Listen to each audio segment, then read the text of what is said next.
எல்லாருக்கும் ஹாய். நான் உங்க Ilaiyaraaja. Welcome to trading in Tamil. Benjamin Graham எழுதின தி இன்டெலிஜென்ட் இன்வெஸ்டர் புக்கோட கம்ப்ளீட் சம்மரியா நம்ம இந்த சீரிஸ்ல பாத்துக்கிட்டு இருக்கோம். அதுல இந்த வீடியோல சாப்டர் 18 பார்க்கலாம். ஆல்ரெடி இன்ட்ரோடக்ஷன்ல இருந்து சாப்டர் 17 வரைக்கும் டீடைல்டா எக்ஸ்பிளைன் பண்ண வீடியோஸ் நம்மளோட சேனல்ல அப்லோட் பண்ணியிருக்கோம். இன்னும் நீங்க அந்த வீடியோஸ் பார்க்கல அப்படின்னா டிஸ்கிரிப்ஷன்ல லிங்க் கொடுத்திருக்கேன், மறக்காம செக் பண்ணி பாருங்க. இந்த மாதிரி இன்வெஸ்ட்மெண்ட் அண்ட் ட்ரேடிங் ரிலேட்டட் புக்ஸோட கம்ப்ளீட் சம்மரியா ரெகுலரா பார்க்க மறக்காம நம்மளோட சேனலை சப்ஸ்கிரைப் பண்ணி பக்கத்துல இருக்க பெல் ஐகானையும் பிரஸ் பண்ணி வச்சுக்கோங்க. டிஸ்க்ளைமர், இந்த புக்கை படிச்சு நான் என்ன புரிஞ்சுக்கிட்டேன் அப்படிங்கிற விஷயத்தை தான் இந்த வீடியோல நான் ஷேர் பண்ண போறேன். அண்ட் நான் ஒரு செபி ரிஜிஸ்டர்ட் இன்வெஸ்ட்மென்ட் அட்வைசர் கிடையாது. இந்த வீடியோ ஜஸ்ட் ஒரு எஜுகேஷனல் பர்பஸ்க்காக மட்டும் தான். ஃபார் பெட்டர் அண்டர்ஸ்டாண்டிங் நீங்களும் இந்த புக்கை வாங்கி படிங்க. சாப்டர் 18 ஒரு 8 பேர்ஸ் ஆஃப் கம்பெனிஸை எடுத்து அதை கம்பேர் பண்ணி ஒரு சில விஷயங்களை ஆர்த்தர் நமக்கு வந்து எக்ஸ்பிளைன் பண்றாரு. இந்த சாப்டர் பொறுத்த வரைக்கும் ஆர்த்தர் வந்து கொஞ்சம் டிஃபரெண்டா ஒரு விஷயத்தை ட்ரை பண்ணியிருக்காரு. அது என்ன அப்படின்னா, ஸோ ரியல் கம்பெனிஸை சைட் பை சைட் பார்த்தீங்கன்னா அவர் கம்பேர் பண்ணி, ஸோ அதுல பிசினஸ் எப்படி பார்க்கிறதுக்கு ஒரே மாதிரி இருக்கு, பட் இருந்தாலும் அது வந்து பிஹேவ் பண்றது எப்படி டிஃபரெண்டா இருக்கு அப்படிங்கறத எக்ஸ்பிளைன் பண்ண ட்ரை பண்ணியிருக்காரு. அண்ட் அது மட்டும் இல்லாம கிட்டத்தட்ட ஒரே மாதிரியான பிசினஸா கூட இருந்தாலும் டிஃபரெண்ட் இன்வெஸ்டர்ஸ் ஆட்டிடியூட எப்படி அந்த பிசினஸ் அட்ராக்ட் பண்ணுது, எந்த கம்பெனி ஸ்டேபிளா இருக்கு, எந்த கம்பெனில ஸ்பெகுலேஷன் அதிகமா இருக்கு, எந்த கம்பெனி வந்து விவேகமா செயல்படுறாங்க, எந்த கம்பெனி பொறுப்பே இல்லாம செயல்படுறாங்க, எந்த கம்பெனி ரொம்ப சிம்பிளா இருக்காங்க, எந்த கம்பெனி இந்த ஃபைனான்சியல் ட்ரிக்ஸ் எல்லாம் யூஸ் பண்றாங்க அப்படிங்கிற வித்தியாசத்தை நம்மளால புரிஞ்சுக்க முடியும் இந்த கம்பேரிசன்ல இருந்து. So first pair of company பாத்தீங்கன்னா ஆர்த்தர் வந்து இதுக்கு ரியல் எஸ்டேட் இண்டஸ்ட்ரியை சூஸ் பண்றாரு. ஓகேங்களா? ஸோ ரெண்டுமே ரியல் எஸ்டேட் கம்பெனியாவே இருந்தாலும் கம்ப்ளீட்டா பாத்தீங்கன்னா ரெண்டுத்தோட கேரக்டரிஸ்டிக்ஸும் வந்து வேற வேறையா இருக்கு. ஸோ இதுல ஒரு பக்கம் ரியல் எஸ்டேட் இன்வெஸ்ட்மெண்ட் ட்ரஸ்ட், ஷார்ட்டா இதை வந்து REI அப்படின்னு சொல்லுவாங்க. இன்னொரு company realty equities corp of New York, இதை வந்து ஷார்ட்டா REC அப்படின்னு சொல்லுவாங்க. இந்த கம்பெனி ஆர்த்தர் சூஸ் பண்றதுக்கு முக்கியமான காரணம் என்ன அப்படின்னா, ஸ்டாக்ஸ் எல்லாம் வரிசையா லிஸ்ட் ஆகி இருக்கும் இல்லைங்களா? ஸோ அதுல பாக்குறப்போ இந்த கம்பெனி வந்து அடுத்தடுத்த பொசிஷன்ல இருக்கும். ஓகேங்களா? அது மட்டும் இல்லாம ரெண்டுமே காமனா ஒரே இண்டஸ்ட்ரி அப்படிங்கிறதுனால கிட்டத்தட்ட ரெண்டும் ஒரே மாதிரியான ஸ்டாக் மாதிரி நமக்கு பாக்குறப்போ தெரியும்.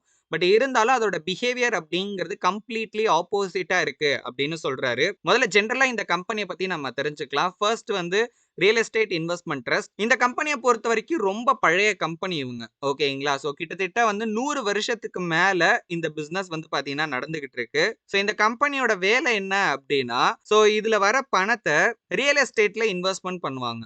ஓகேங்களா? அதுவும் ட்ரெடிஷனல் ரியல் எஸ்டேட்ல மட்டும் தான் இவங்க வந்து இன்வெஸ்டே பண்ணுவாங்க. அதுவும் கன்சர்வேட்டிவா தான் இன்வெஸ்ட் பண்ணுவாங்க. ஓகேங்களா? ரொம்ப ரிஸ்க் ஃப்ரீயா ஸோ பார்த்து தான் அந்த காசையே இன்வெஸ்ட் பண்ணுவாங்க. அந்த அளவுக்கு கேர்ஃபுல்லா இன்வெஸ்டர்ஸோட மணியை இவங்க வந்து ஹேண்டில் பண்ணுவாங்க. இந்த கம்பெனியோட குரோத்தை பொறுத்த வரைக்கும் கொஞ்சம் ஸ்லோவா, ஸ்டெடியா ஒரு மாடரேட்டான குரோத் தான் பாத்தீங்கன்னா இருந்திருக்கு. அண்ட் இந்த கம்பெனில கடன் அப்படிங்கிறது ரொம்ப கம்மியான, அதை மேனேஜ் பண்ணிக்கிற அளவுக்கு தான் பாத்தீங்கன்னா இருந்திருக்கு. இதெல்லாம் விட ஹைலைட் என்ன அப்படின்னா, 1889ல இருந்து இந்த கம்பெனி தொடர்ந்து டிவிடெண்ட பே பண்ணிட்டே இருக்காங்க. அண்ட் இந்த கம்பெனியோட அக்கவுண்ட்ஸ்ல பாத்தீங்கன்னா எந்த விதமான ஃபைனான்சியல் ட்ரிக்ஸையும் இவங்க வந்து யூஸ் பண்றதே கிடையாது. இதை தான் ஆர்த்தர் வந்து ஒரு ரீசனபிளான ஒரு ஸ்டேபிளான ஃபைனான்ஸ் அப்படின்னு சொல்றாரு. இதே இன்னொரு பக்கம் ரியல்டி ஈக்விட்டி கார்ப்பை பொறுத்த வரைக்கும் இவங்களோட எக்ஸ்பான்ஷன் அப்படிங்கிறது ரொம்ப வேகமா பாத்தீங்கன்னா நடந்துச்சு. இன்னொரு பக்கம் இந்த கம்பெனி வந்து அதிக அளவுல கடனை வந்து பாத்தீங்கன்னா வாங்கிட்டே இருக்காங்க. அண்ட் இவங்களும் வந்து கிட்டத்தட்ட அவங்களுக்குள்ள வர மணியை வந்து இன்வெஸ்ட் தான் பண்றாங்க. பட் இவங்களோட டைவர்சிஃபிகேஷன் ரொம்பவே அக்ரெசிவா இருந்திருக்கு. அது மட்டும் இல்லாம ஃபைனான்சியல்ஸ்ல நிறைய ட்ரிக்ஸ் எல்லாம் பாத்தீங்கன்னா யூஸ் பண்ணியிருக்காங்க. வெறும் 8 வருஷத்துல இந்த கம்பெனியோட அசெட் அப்படிங்கிறது 6 மில்லியன்ல இருந்து 154 மில்லியன் அளவுக்கு பாத்தீங்கன்னா இன்க்ரீஸ் ஆகியிருக்கு. அது இன்க்ரீஸ் ஆனது ஒன்றும் பிரச்சனை இல்லை. பட் அதுக்கு என்ன பண்ணியிருக்காங்க அப்படிங்கிறது தான் முக்கியம். ஏன்னா அசெட் மட்டும் வளர்ந்தா பரவாயில்லையே, கூடயே சேர்ந்து டெப்ட் அதாவது கடனும் பாத்தீங்கன்னா அதிக அளவுல இன்க்ரீஸ் ஆகியிருக்கு. இவங்களை பொறுத்த வரைக்கும் பேருக்கு வந்து இவங்க ஒரு ரியல் எஸ்டேட் கம்பெனியாவே இருந்தாலும் இவங்க வந்து மெஜாரிட்டியா ரியல் எஸ்டேட்டை மட்டும் ஃபோக்கஸ் பண்ணல. Race track, movie theatre, hotel, super market, cosmetic companies அப்படின்னு பாத்தீங்கன்னா நிறைய இதை இவங்க வந்து ஃபோக்கஸ் பண்ணியிருக்காங்க. இது ஆர்த்தர் ஸ்டெடி growth இல்ல, ஒரு எம்பையரை பில்ட் பண்றது அப்படின்னு பாத்தீங்கன்னா சொல்றாரு. சோ அதுல என்ன ப்ரோ தப்பு இருக்கு? இப்போ மல்டிபிள் இண்டஸ்ட்ரீஸை ஃபோக்கஸ் பண்ணும்போது சோ அதுல ஏதாவது ஒண்ணு கிளிக் ஆச்சு அப்படின்னா கூட அது ஓவராலா அந்த கம்பெனிக்கு தானே பிளஸ் அப்படின்னு கேட்டீங்கன்னா, சி நிறைய விஷயங்கள் வந்து நம்ம இன்னும் கொஞ்சம் டெப்தா பார்க்கணும். இப்ப இந்த கம்பெனில இருக்கிற ப்ராப்ளம்ஸையும் ஆர்த்தர் வந்து ஒன் பை ஒன்னா நமக்கு வந்து சொல்லியிருக்காரு. சோ என்ன பிரச்சனை அப்படிங்கிறது. ஓகேங்களா? ஃபர்ஸ்ட் வந்து இந்த கம்பெனியோட ஸ்ட்ரேஞ்சான பிரிஃபர்ட் ஸ்டாக். இவங்க என்ன ப்ராமிஸ் பண்ணாங்கன்னா, ஒரு பிரிஃபர்ட் ஸ்டாக்குக்கு $7 டிவிடெண்ட் பே பண்ணுவோம் அப்படின்னு பாத்தீங்கன்னா சொல்லியிருந்தாங்க. அண்ட் அதோட ஃபேஸ் வேல்யூ வந்து $1. ஓகேங்களா. பட் அதுக்கு ஏதோ டெர்ம்ஸ் அண்ட் கண்டிஷன் இருக்கிறதா பார்த்தீங்கன்னா சொல்றாரு. பட் அது என்னன்றது கிளியரா தெரியல. அதாவது இந்த புக்ல மட்டும் நான் சொல்ல வரல. அவங்களே வந்து சும்மா பேருக்கு இந்த மாரி எங்களோட பிரிஃபர்ட் ஸ்டாக்குக்கு $7 டிவிடெண்ட் அப்படிங்கிறத மட்டும் தான் பார்த்தீங்கன்னா வெளிப்படையா சொல்லியிருக்காங்க. பட் அது உள்ள நெறைய கண்டிஷன்ஸ் இருக்கு. அத அவங்க வந்து வெளிப்படையா சொல்லாம மறைச்சுட்டாங்க அப்படிங்கிற மாரி சொல்றாரு. 2வது காமன் ஸ்டாக்கோட அக்கவுண்ட்ஸ். அந்த கம்பெனியோட சொந்த ஈக்விட்டி அதாவது ஷேர்ஸே பார்த்தீங்கன்னா அந்த கம்பெனி ரிட்யூஸ் பண்ணிட்டாங்க. வெறும் 2.5 மில்லியன் அளவுக்கு தான் ஸ்டாக் வேல்யூ இருக்கு அப்படின்னு பார்த்தீங்கன்னா இவங்க டிக்ளேர் பண்ணாங்க. ஆனா அத விட அதிக அளவுல பார்த்தீங்கன்னா ஸ்டாக்கோட வேல்யூ அப்படிங்கிறது இருந்திருக்கு. 3வது அதிக அளவுல வாரண்ட்ஸ புரொவைட் பண்ணுது. கிட்டத்தட்ட 15,00,000 ஷேர்ஸ் வாங்குறதுக்கான வாரண்ட்ஸ வந்து இவங்க புரொவைட் பண்ணியிருக்காங்க. அடுத்தது இந்த கம்பெனி வாங்குன கடன். கடன்னா வந்து வெறும் ஒரு டைப் இல்ல. 6 விதமான கடன பார்த்தீங்கன்னா இவங்க வாங்கியிருக்காங்க. ஸோ 1969ல இந்த கம்பெனியோட டோட்டல் கடன் மட்டுமே $100 மில்லியன் அளவுக்கு இருந்திருக்கு. இது பத்தாதுன்னு ஒரு பக்கம் பிசினஸ் நடத்துறதுக்கு ஒரு செலவாகும். இன்னொரு பக்கம் டாக்ஸ் எல்லாம் பார்த்தீங்கன்னா பே பண்ற மாதிரி இருக்கும். ஆக மொத்தத்துல இந்த கம்பெனி என்னதான் வந்து ரொம்ப ஃபாஸ்ட்டாவே குரோ ஆனாலும் ஃபைனான்ஷியலி ரொம்ப ரொம்ப ரொம்ப பார்த்தீங்கன்னா இவங்க வீக்கா இருந்திருக்காங்க. ஸோ 1960ல இந்த 2 கம்பெனி என்ன நிலைமையில இருந்திருக்கு அப்படிங்கிறத ஃபர்ஸ்ட் பார்ப்போம். ஸ்டார்டிங்ல நல்லா தான் இருந்திருக்கு. ஓகேங்களா. So real estate investment trust share வந்து இந்த ரியல்டி ஈக்விட்டீஸ் இருக்கு இல்லீங்களா? அதாவது செகண்ட் பார்த்தோமே. அந்த கம்பெனியோட ஸ்டாக் வேல்யூவ விட 9 மடங்கு அதிகமான வேல்யூக்கு தான் பார்த்தீங்கன்னா ட்ரேடே ஆகியிருக்கு. ரொம்ப சிம்பிளான ரீசன் தான். ஏன்னா இந்த ரியல் எஸ்டேட் இன்வெஸ்ட்மென்ட் ட்ரஸ்ட்ட பொறுத்தவரைக்கும் அவங்களோட கடன் வந்து ரொம்ப கம்மி. அது மட்டும் இல்லாம ஒரு நெட் இன்கம்ல ஒரு பெட்டர் ரேஷியோ வந்து பார்த்தீங்கன்னா இவங்களுக்கு இருக்கு. அது மட்டும் இல்லாம அவங்களோட பெர் ஷேர் எர்னிங்ஸும் பார்த்தீங்கன்னா கரெக்ட்டான லெவல்ல இருந்திருக்கு. ஸோ அதனால இன்வெஸ்டர்ஸ் இந்த கம்பெனி வந்து ஸ்டேபிளா இருக்கிறதா நெனச்சு அதிக அளவுல இந்த ஷேர்ஸ பை பண்ணாங்க. ஆனா அது எல்லாமே ஒரு பாயிண்ட் வரைக்கும் தான். ஓகேங்களா. ஏன்னா சம் பாயிண்ட் ஆஃப் டைம்ல இந்த 2 ஷேர்ஸோட பிரைஸ் டிஃபரன்ஸ் அப்படிங்கிறது பெரிய அளவுல வந்துச்சு. ஸோ அந்த டைம்ல இன்வெஸ்டர்ஸோட ஆட்டிட்யூட்ல வந்து பார்த்தீங்கன்னா ஒரு சேஞ்சஸ் வந்திருக்கு. இந்த டைம்ல அந்த பிசினஸ் ஆக்சுவலி எப்படி குரோ ஆகியிருக்கு அப்படிங்கிறதையும் பார்த்துக்கலாம். ரியல் எஸ்டேட் இன்வெஸ்ட்மென்ட் ட்ரஸ்ட்ட பொறுத்தவரைக்கும் அதே ஸ்டெடி குரோத் பார்த்தீங்கன்னா கன்டின்யூ ஆச்சு. ரெவென்யூ வந்து ஒரு 75% இன்கிரீஸ் ஆகியிருந்தது. பெர் ஷேர் எர்னிங்ஸும் பார்த்தீங்கன்னா ஒரு 75% அளவுக்கு இன்கிரீஸ் ஆகியிருந்துச்சு. இப்பவும் அவங்களோட டெப்ட்ஸ் எல்லாமே வந்து மேனேஜ் பண்ற அளவுக்கு தான் இருக்கு. ரொம்ப டிசிப்ளின்டா, ஸ்டேபிளா பார்த்தீங்கன்னா பிசினஸ வந்து கொண்டு போயிட்டு இருக்காங்க. இன்னொரு பக்கம் ரியல்டி ஈக்விட்டீஸ பொறுத்தவரைக்கும் அதிக அளவுல பார்த்தீங்கன்னா எக்ஸ்பான்ஷன் நடந்துகிட்டே இருக்கு. அதிக அளவுல கடனும் பார்த்தீங்கன்னா வாங்கிட்டே இருக்காங்க. என்னதான் இந்த குரோத் ஃபாஸ்ட்டா இருந்தாலும் அது ஒரு டேஞ்சரஸான வழியில பார்த்தீங்கன்னா நடந்துகிட்டு இருக்கு. உடனே வால் ஸ்ட்ரீட் இப்ப என்ன பண்ண ஆரம்பிச்சுட்டாங்க அப்படின்னா, அந்த ஸ்டேபிள் கம்பெனிய இக்னோர் பண்ணிட்டு, அந்த ஃபாஸ்ட்டா குரோ ஆகுற கம்பெனி பின்னாடி பார்த்தீங்கன்னா போக ஆரம்பிச்சுட்டாங்க. 1968ல ரியல்டி ஈக்விட்டியோட ஷேர் பிரைஸ் $10ல இருந்தது. கிட்டத்தட்ட $37க்கு பார்த்தீங்கன்னா இன்கிரீஸ் ஆச்சு. அந்த கம்பெனியோட வாரண்ட் வந்து $6ல இருந்து $36க்கு இன்கிரீஸ் ஆச்சு. ஆவரேஜா ட்ரேடட் வால்யூம் மட்டும் அதாவது கிட்டத்தட்ட 24 லட்சம் ஷேர்ஸ் பார்த்தீங்கன்னா ஆவரேஜா ட்ரேட் ஆகுது இந்த கம்பெனியோடது. இதுல இருந்து என்ன தெரியுதுன்னா, ஸ்பெகுலேட்டர்ஸ் அதிக அளவுல பார்த்தீங்கன்னா இந்த ட்ரேட வந்து ஃபோக்கஸ் பண்ணியிருக்கு. ஐ மீன் இந்த ஸ்டாக்க வந்து ஃபோக்கஸ் பண்ணியிருக்காங்க. அந்த டைம்ல ரியல் எஸ்டேட் ட்ரஸ்ட்ட பொறுத்தவரைக்கும் இவங்களோட ஷேர் பிரைஸ் வெறும் $20ல இருந்து $30க்கு தான் இன்கிரீஸ் ஆகியிருந்துச்சு. வால்யூமும் வந்து ஓரளவுக்கு ஓகே ரொம்ப கம்மின்னு சொல்ல முடியாது. ரொம்ப அதிகம்னு சொல்ல முடியாது. ஓரளவுக்கு பார்த்தீங்கன்னா இருந்திருக்கு. பிரைஸ் மூவ்மெண்ட்லயும் பெரிய அளவுக்கு வாலட்டிலிட்டி அப்படிங்கிறது இல்ல.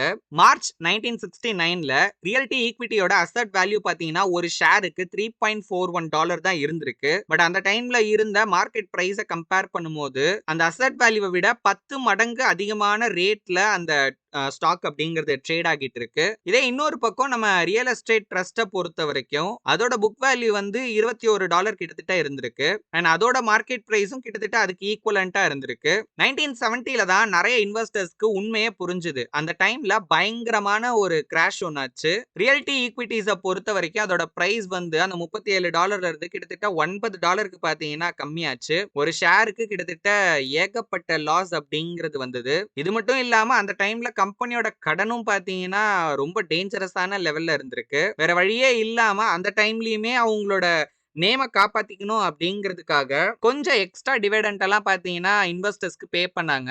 எக்ஸ்ட்ரானா ரொம்பலாம் இல்ல. ஓகேங்களா? ஸோ வெறும் 5 சென்ட்ஸ் வந்து பே பண்ணிட்டு இருந்தாங்க. டோட்டலா பார்த்தோம்னா இந்த பிசினஸ் வந்து ஒரு கொலாப்ஸ் தான். ஓகே. ஹியூஜ் அமௌண்ட்ட வந்து இன்வெஸ்டர்ஸ் லாஸ் பண்ணியிருந்தாங்க.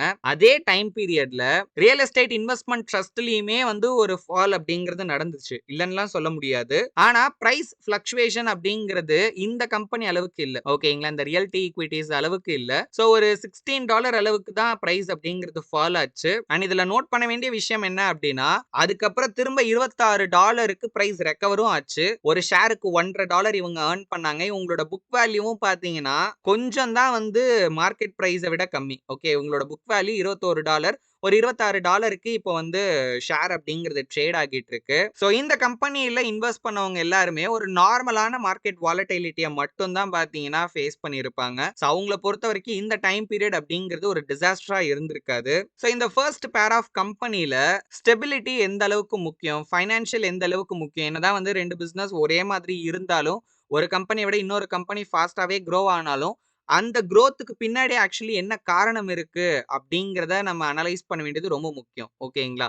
ஸோ இப்ப இந்த மாரிலாம் இருந்துச்சு அப்படின்னா, ஸ்டார்ட்டிங் நல்லா போயிட்டே இருக்கும். ஓகேங்களா? அதாவது இந்த ஒரு படத்துல சொல்ற மாரி ஸ்டார்ட்டிங் எல்லாம் நல்லா தான் இருக்கு. பட் ஆனா ஃபினிஷிங் சரியில்லையே அப்படின்னு சொல்ற மாதிரி, அதெல்லாம் ஒரு டெம்பரவரியான குரோத் தான். அந்த குரோத் தான் வந்து நம்மளுக்கு ஸ்டாக் மார்க்கெட்ல அந்த பிசினஸ் குரோ ஆகுறத விட அந்த ஷேரோட பிரைஸ் பல மடங்கு வந்து குரோ ஆகுற மாரி நமக்கு சார்ட்ல பிரைஸ்ல தெரியும். ஓகேங்களா? பட் அது எதுவுமே வந்து நிரந்தரம் கிடையாது.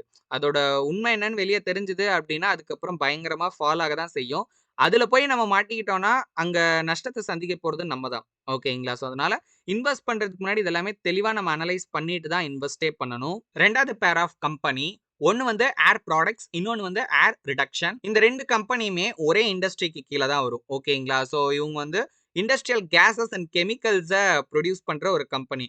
2த்தோட நேமும் சரி, பிசினஸும் சரி கிட்டத்தட்ட பார்த்தீங்கன்னா சிமிலரா தான் இருக்கு. பட் இருந்தாலும் இந்த 2 கம்பெனிஸ்க்கு இடையில பார்த்தீங்கன்னா சில வித்தியாசம் இருக்கு. ஏர் ப்ராடக்ட்ஸ் அண்ட் கெமிக்கல்ஸ பொறுத்தவரைக்கும் இவங்க வந்து இந்த இண்டஸ்ட்ரிக்கு புதுசா வந்த கம்பெனி. ஓகேங்களா? ஏர் ரிடக்ஷன் அண்ட் கோ அப்படிங்கிறது பல வருஷமாவே இந்த ஃபீல்டுல இருக்கிற ஒரு கம்பெனி. ஸோ அத கம்பேர் பண்ணும்போது ஏர் ப்ராடக்ட்ஸ் அண்ட் கெமிக்கல் ஒரு புது கம்பெனி. இவங்களோட சேல்ஸ் வால்யூமும் பார்த்தீங்கன்னா கொஞ்சம் கம்மியா தான் இருக்கு. ஓகே. 1969ஓட ஏர் ரிடக்ஷனோட சேல்ஸ கம்பேர் பண்ணும்போது அதோட பாதி அளவுக்கு தான் இவங்களோட சேல்ஸ் அப்படிங்கிறது இருக்கு. பட் இருந்தாலும் மார்க்கெட் வேல்யூவேஷன்ல ஏர் ப்ராடக்ட் தான் பார்த்தீங்கன்னா ஹையரா இருக்கு. ஏர் ரிடக்ஷன விட கிட்டத்தட்ட 25% ஏர் ரிடக்ஷன விட ஏர் ப்ராடக்ட் அப்படிங்கிறது டோட்டல் மார்க்கெட் வேல்யூல ஹையரா இருக்கு. சோ இந்த இடத்துல ஒரு கேள்வி வரலாம். அது எப்படி ப்ரோ ஒரு சின்ன கம்பெனின்னு சொல்றீங்க, சேல்ஸும் கம்மியா இருக்குன்னு சொல்றீங்க. அதுவும் இல்லாம புது கம்பெனின்னு வேற சொல்றீங்க. அப்படி இருக்கிறப்போ இவங்களோட வேல்யூ எப்படி வந்து அந்த கம்பெனிய விட ஜாஸ்தி இருக்கும் அப்படின்னு கேட்டீங்கன்னா, ரீசன் ரொம்ப சிம்பிள். குவாலிட்டி அண்ட் குரோத் தான். ஸோ மார்க்கெட்ல மோர் பீப்பிள் ஏர் ப்ராடக்ட்ஸ பிரிஃபர் பண்றதுக்கு முக்கியமான காரணமே, அந்த கம்பெனியோட ரீசென்ட்டான குரோத் அண்ட் அவங்களோட ஸ்ட்ராங்கான ப்ராஃபிட்டபிலிட்டி. அதுவுமே இப்ப ரீசென்ட்டா இருக்கிறது தான். அண்ட் ஃபியூச்சர்ல இந்த கம்பெனி பெட்டரா வந்து பெர்ஃபார்ம் பண்ணும் அப்படிங்கிற நம்பிக்கை. இதெல்லாம் சேர்ந்து தான் மோஸ்ட் ஆஃப் த பீப்பிள் வந்து ஏர் ப்ராடக்ட்ட சூஸ் பண்ணாங்க. இது வந்து நம்ம வெளியில இருந்து பார்க்கிறது தான். ஓகேங்களா? ஸோ நம்ம ஃபைனான்ஷியல்ஸ எடுத்து பார்த்தோம் அப்படின்னா, ஏர் ப்ராடக்ட்ட பொறுத்தவரைக்கும் அவங்களோட ஏர்னிங்ஸ விட 16.5 டைம்ஸ் வந்து அதிகமான பிரைஸ்க்கு செல் ஆயிட்டு இருக்கு. அதாவது பிரைஸ் டு ஏர்னிங்ஸ் ரேஷியோ சொல்றேன். அது மட்டும் இல்லாம அவங்களோட புக் வேல்யூவை விட அதிகமான வேல்யூக்கு தான் செல் பண்ணிட்டு இருக்காங்க. டிவிடெண்டும் ரொம்ப கம்மி. இந்த கம்பெனில கடன் அப்படிங்கிறது ரொம்ப அதிக அளவுல இருக்கு. இன்னொரு பக்கம் நம்ம ஏர் ரிடக்ஷனை எடுத்தோம் அப்படின்னா அவங்களோட ஏர்னிங்ஸை கம்பேர் பண்ணும்போது அவங்களோட ஸ்டாக் பிரைஸ் 9 டைம்ஸ் தான் பாத்தீங்கன்னா சேல் ஆயிட்டு இருக்கு. அதாவது பி ரேஷியோ 9 டைம்ஸ் இருந்திருக்கு. இன்னொரு ஹைலைட்டான விஷயம் என்னன்னா அவங்களோட புக் வேல்யூவை விட அதாவது அந்த புக் வேல்யூ இப்போ ₹100 வச்சுக்கோங்களேன். இந்த ஸ்டாக் என்னமோ ₹75 தான் செல்லே ஆகிட்டு இருந்திருக்கு. புக் வேல்யூவை விட கம்மியான ஒரு பிரைஸ்க்கு செல் ஆகிட்டு இருந்திருக்கு மார்க்கெட்ல. அண்ட் இந்த கம்பெனி அவங்கள கம்பேர் பண்ணும்போது டிவிடெண்டும் பாத்தீங்கன்னா ஹையரா தான் ப்ரொவைட் பண்ணியிருக்காங்க. இப்போ இந்த 2 கம்பெனியோட ஃபைனான்ஷியல்ஸ் நம்ம செக் பண்ணி பார்க்கிறப்போ ஏர் ரிடக்ஷன் தான் ஆக்சுவலி பெட்டரா இருக்கு. பட் இருந்தாலும் ஒரு பேச்சுக்கு ஏர் ப்ராடக்ட்ஸ் பெட்டரா இருக்கு அப்படின்னு வச்சுக்கலாம். அந்த கம்பெனி பெட்டரா இருக்குங்கிற ஒரே காரணத்துக்காக மட்டும் அந்த கம்பெனியோட ஷேர் பிரைஸ் அதிகமா இருந்தாலும் பரவாயில்ல. அத குடுத்து வாங்கலாமா அப்படின்னு கேட்டீங்கன்னா, இதுக்கான தெளிவான ஒரு பதில் இல்ல அப்படின்னு ஆத்தர் சொல்றாரு. But most of the investors என்ன பண்ணுவாங்க அப்படின்னா, ஒரு கம்பெனி பெட்டரா இருந்தா கண்டிப்பா அது எக்ஸ்பென்சிவா இருக்கிறது நார்மல் தான். அதனால பரவால்ல நம்ம அத குடுத்து வாங்கலாம் அப்படின்னு சொல்லுவாங்க. ஏன்னா மோஸ்ட் ஆஃப் த இன்வெஸ்டர்ஸ் வந்து சீப்பான ஸ்டாக்ஸ விட குவாலிட்டியான ஸ்டாக்ஸ்க்கு தான் வந்து பார்த்தீங்கன்னா இம்பார்ட்டன்ஸ் குடுப்பாங்க. பட் நீங்க நல்லா யோசிச்சு பாருங்களேன். 2த்தோட பி/இ ரேஷியோவ கம்பேர் பண்ணும்போது ஏர் ரிடக்ஷன் வந்து ஒரு லோ பி/இ ஸ்டாக்கா இருக்கு. ஸோ ஏற்கனவே நம்ம முன்னாடி பார்த்த சாப்டர்ஸ்ல ஒரு ஹை பிஇ ஸ்டாக்க விட ஒரு லோ பிஇ ஸ்டாக் வந்து ஓவரால் பெர்ஃபார்மன்ஸ்ல பெட்டரா பெர்ஃபார்ம் பண்றதுக்கான சான்சஸ் நிறையவே இருக்கு அப்படின்னு நம்ம பார்த்தோம். அதுல கூட இந்த ஒரே ஒரு கம்பெனியை மட்டும் நம்ம ஃபோக்கஸ் பண்ணி இன்வெஸ்ட் பண்ண போறது இல்ல. இந்த மாதிரி லோ பிஇ ரேஷியோ இருக்கிற நல்ல நல்ல கம்பெனிஸா பார்த்து ஒரு டைவர்சிஃபைடு போர்ட்ஃபோலியோவை கிரியேட் பண்ணி அப்படிதான் இன்வெஸ்ட் பண்ண போறோம். ஸோ அந்த போர்ட்ஃபோலியோ வந்து ஒரு ஹை பிஇ ரேஷியோல இன்வெஸ்ட் பண்ண போர்ட்ஃபோலியோவை கம்பேர் பண்ணும்போது பெட்டரா பெர்ஃபார்ம் பண்றதுக்கு சான்சஸ் அப்படிங்கிறது ஹையரா இருக்கு. ஸோ அதுக்காக ஆர்த்தர் வந்து ஒரு சீப்பான ஸ்டாக்கா நம்ம பை பண்ணலாம், இல்ல வந்து ரொம்ப ஹை குவாலிட்டியான growth ஸ்டாக்கா பை பண்ணலாம் அப்படின்லாம் பாத்தீங்கன்னா சொல்லல. ஏன்னா ஃபியூச்சர் ரிசல்ட்ஸ் அப்படிங்கிறது அன்பிரிடிக்டபிளான டெவலப்மெண்ட்டை டிபெண்ட் பண்ணி இருக்கு. என்னதான் நம்ம வந்து டீப்பா அனலைஸ் பண்ணி ஒரு பெட்டர் சாய்ஸ் என்ன அப்படிங்கறத கண்டுபிடிச்சாலுமே அந்த பெட்டர் சாய்ஸ் நமக்கு கேரண்டீடா வந்து ஒரு நல்ல ரிட்டர்ன்ஸை தான் கொடுக்கணும் அப்படிங்கிற எந்த அவசியமும் கிடையாது. 1970யோட மார்க்கெட் ஃபால்ல ஏர் ப்ராடக்ட் வந்து பாத்தீங்கன்னா கிட்டத்தட்ட 16% ஃபால் ஆச்சு. ஆனா ஏர் ரிடக்ஷனை பொறுத்த வரைக்கும் 24%, அதாவது ஒரு பெட்டர் கம்பெனி தான், லோ பிஇ ஸ்டாக் தான், பட் இருந்தாலும் 24% அளவுக்கு பாத்தீங்கன்னா ஃபால் ஆச்சு. ஸோ மார்க்கெட்டை பொறுத்த வரைக்கும் ஒரு குவாலிட்டியான ஸ்டாக் அப்படின்ற ஸ்டாக் வந்து பாத்தீங்கன்னா பெட்டரா தான் இருந்திருக்கு இதை பொறுத்த வரைக்கும். ஆனா 1971ல திரும்ப மார்க்கெட் ரெக்கவர் ஆகிற டைம்ல ஏர் ரிடக்ஷன் கிட்டத்தட்ட 50% பாத்தீங்கன்னா இன்க்ரீஸ் ஆச்சு. 1969ஓட லெவல்ல இருந்து 50%. ஆனா ஏர் ப்ராடக்ட்டை பொறுத்த வரைக்கும் 30% தான் 1969ஓட லெவல்ல இருந்து பாத்தீங்கன்னா இன்க்ரீஸ் ஆகிருக்கு. ஸோ உண்மைதான், ஃபால் டைம்ல வந்து இந்த ஏர் ரிடக்ஷன் கொஞ்சம் மோசமாவே, அதாவது ஏர் ப்ராடக்ட்டை கம்பேர் பண்ணும்போது கொஞ்சம் மோசமாவே ஃபால் ஆனாலும் அதுக்கப்புறம் ரெக்கவர் ஆகிற டைம்ல பாத்தீங்கன்னா பெட்டராவே பெர்ஃபார்ம் பண்ணிருக்கு. அகைன் ஆர்த்தர் சொன்ன இந்த பாயிண்ட்டை வந்து பாத்தீங்கன்னா இது ப்ரூவ் பண்ணுது. அதாவது ஒரு லோ பிஇ ஸ்டாக் வந்து over period of time maybe பெட்டரா பெர்ஃபார்ம் பண்றதுக்கான சான்சஸ் இருக்கு அப்படிங்கறத. ஆனா இன்னொரு விஷயத்தையும் நம்ம நல்லா ஞாபகத்துல வச்சுக்கணும், இது வந்து ஒரு டெம்பரவரியான ஒரு மூவ்மெண்ட் தான், சரிங்களா? ரொம்ப ரொம்ப ரொம்ப அந்த ஷார்ட் பீரியட் ஆஃப் டைம்க்குள்ள அந்த அளவுக்கு பாத்தீங்கன்னா மூவ் ஆகிருக்கு, அவ்வளவுதானே தவிர அதை மட்டுமே நம்ம வந்து பெர்மனண்டா எடுத்துக்க முடியாது. ஓகே, இதே மாதிரியே நெக்ஸ்ட்டும் க்ரோ ஆகும் அப்படின்லாம் பாத்தீங்கன்னா நம்மளால எதிர்பார்க்க முடியாது. Third pair of company American home product versus American hospital supply. இந்த ரெண்டு கம்பெனியுமே பாத்தீங்கன்னா ரொம்ப பெரிய கம்பெனி தான் இந்த ஹெல்த் இண்டஸ்ட்ரியில. இப்போ கரண்டா, அதாவது இந்த புக்கோட ஃபைனல் எடிஷன் ரிலீஸ் ஆகிற டைம்ல பாத்தீங்கன்னா ரொம்ப ஃபாஸ்டா க்ரோ ஆகுற ஒரு கம்பெனி. ரெண்டு கம்பெனி மேலேயுமே மக்கள் மத்தியில ஒரு பெரிய நம்பிக்கை, ஒரு மரியாதை அப்படிங்கிறது பாத்தீங்கன்னா இருந்திருக்கு. அண்ட் இந்த பிசினஸோட growthமே வந்து ரொம்ப ஹையரா இருந்திருக்கு. கிரஹம் இந்த மாதிரியான கம்பெனிஸ் தான் வந்து ஒரு குட்வில் கம்பெனி அப்படின்னு சொல்லுவாரு. இதுக்கு என்ன அர்த்தம் அப்படின்னா, இந்த கம்பெனியோட most of the market value அப்படிங்கிறது அவங்க மேல இருக்கிற அந்த மரியாதை அண்ட் வந்து ஃபியூச்சர்ல அந்த கம்பெனி நல்ல ஒரு ப்ராஃபிட்டபிளா இருக்கும் அப்படிங்கிற நம்பிக்கையினால பாத்தீங்கன்னா இருக்கும். இன்னும் புரியுற மாதிரியே சொல்றேன். இப்போ ஒரு கம்பெனி இருக்காங்க, அந்த கம்பெனியோட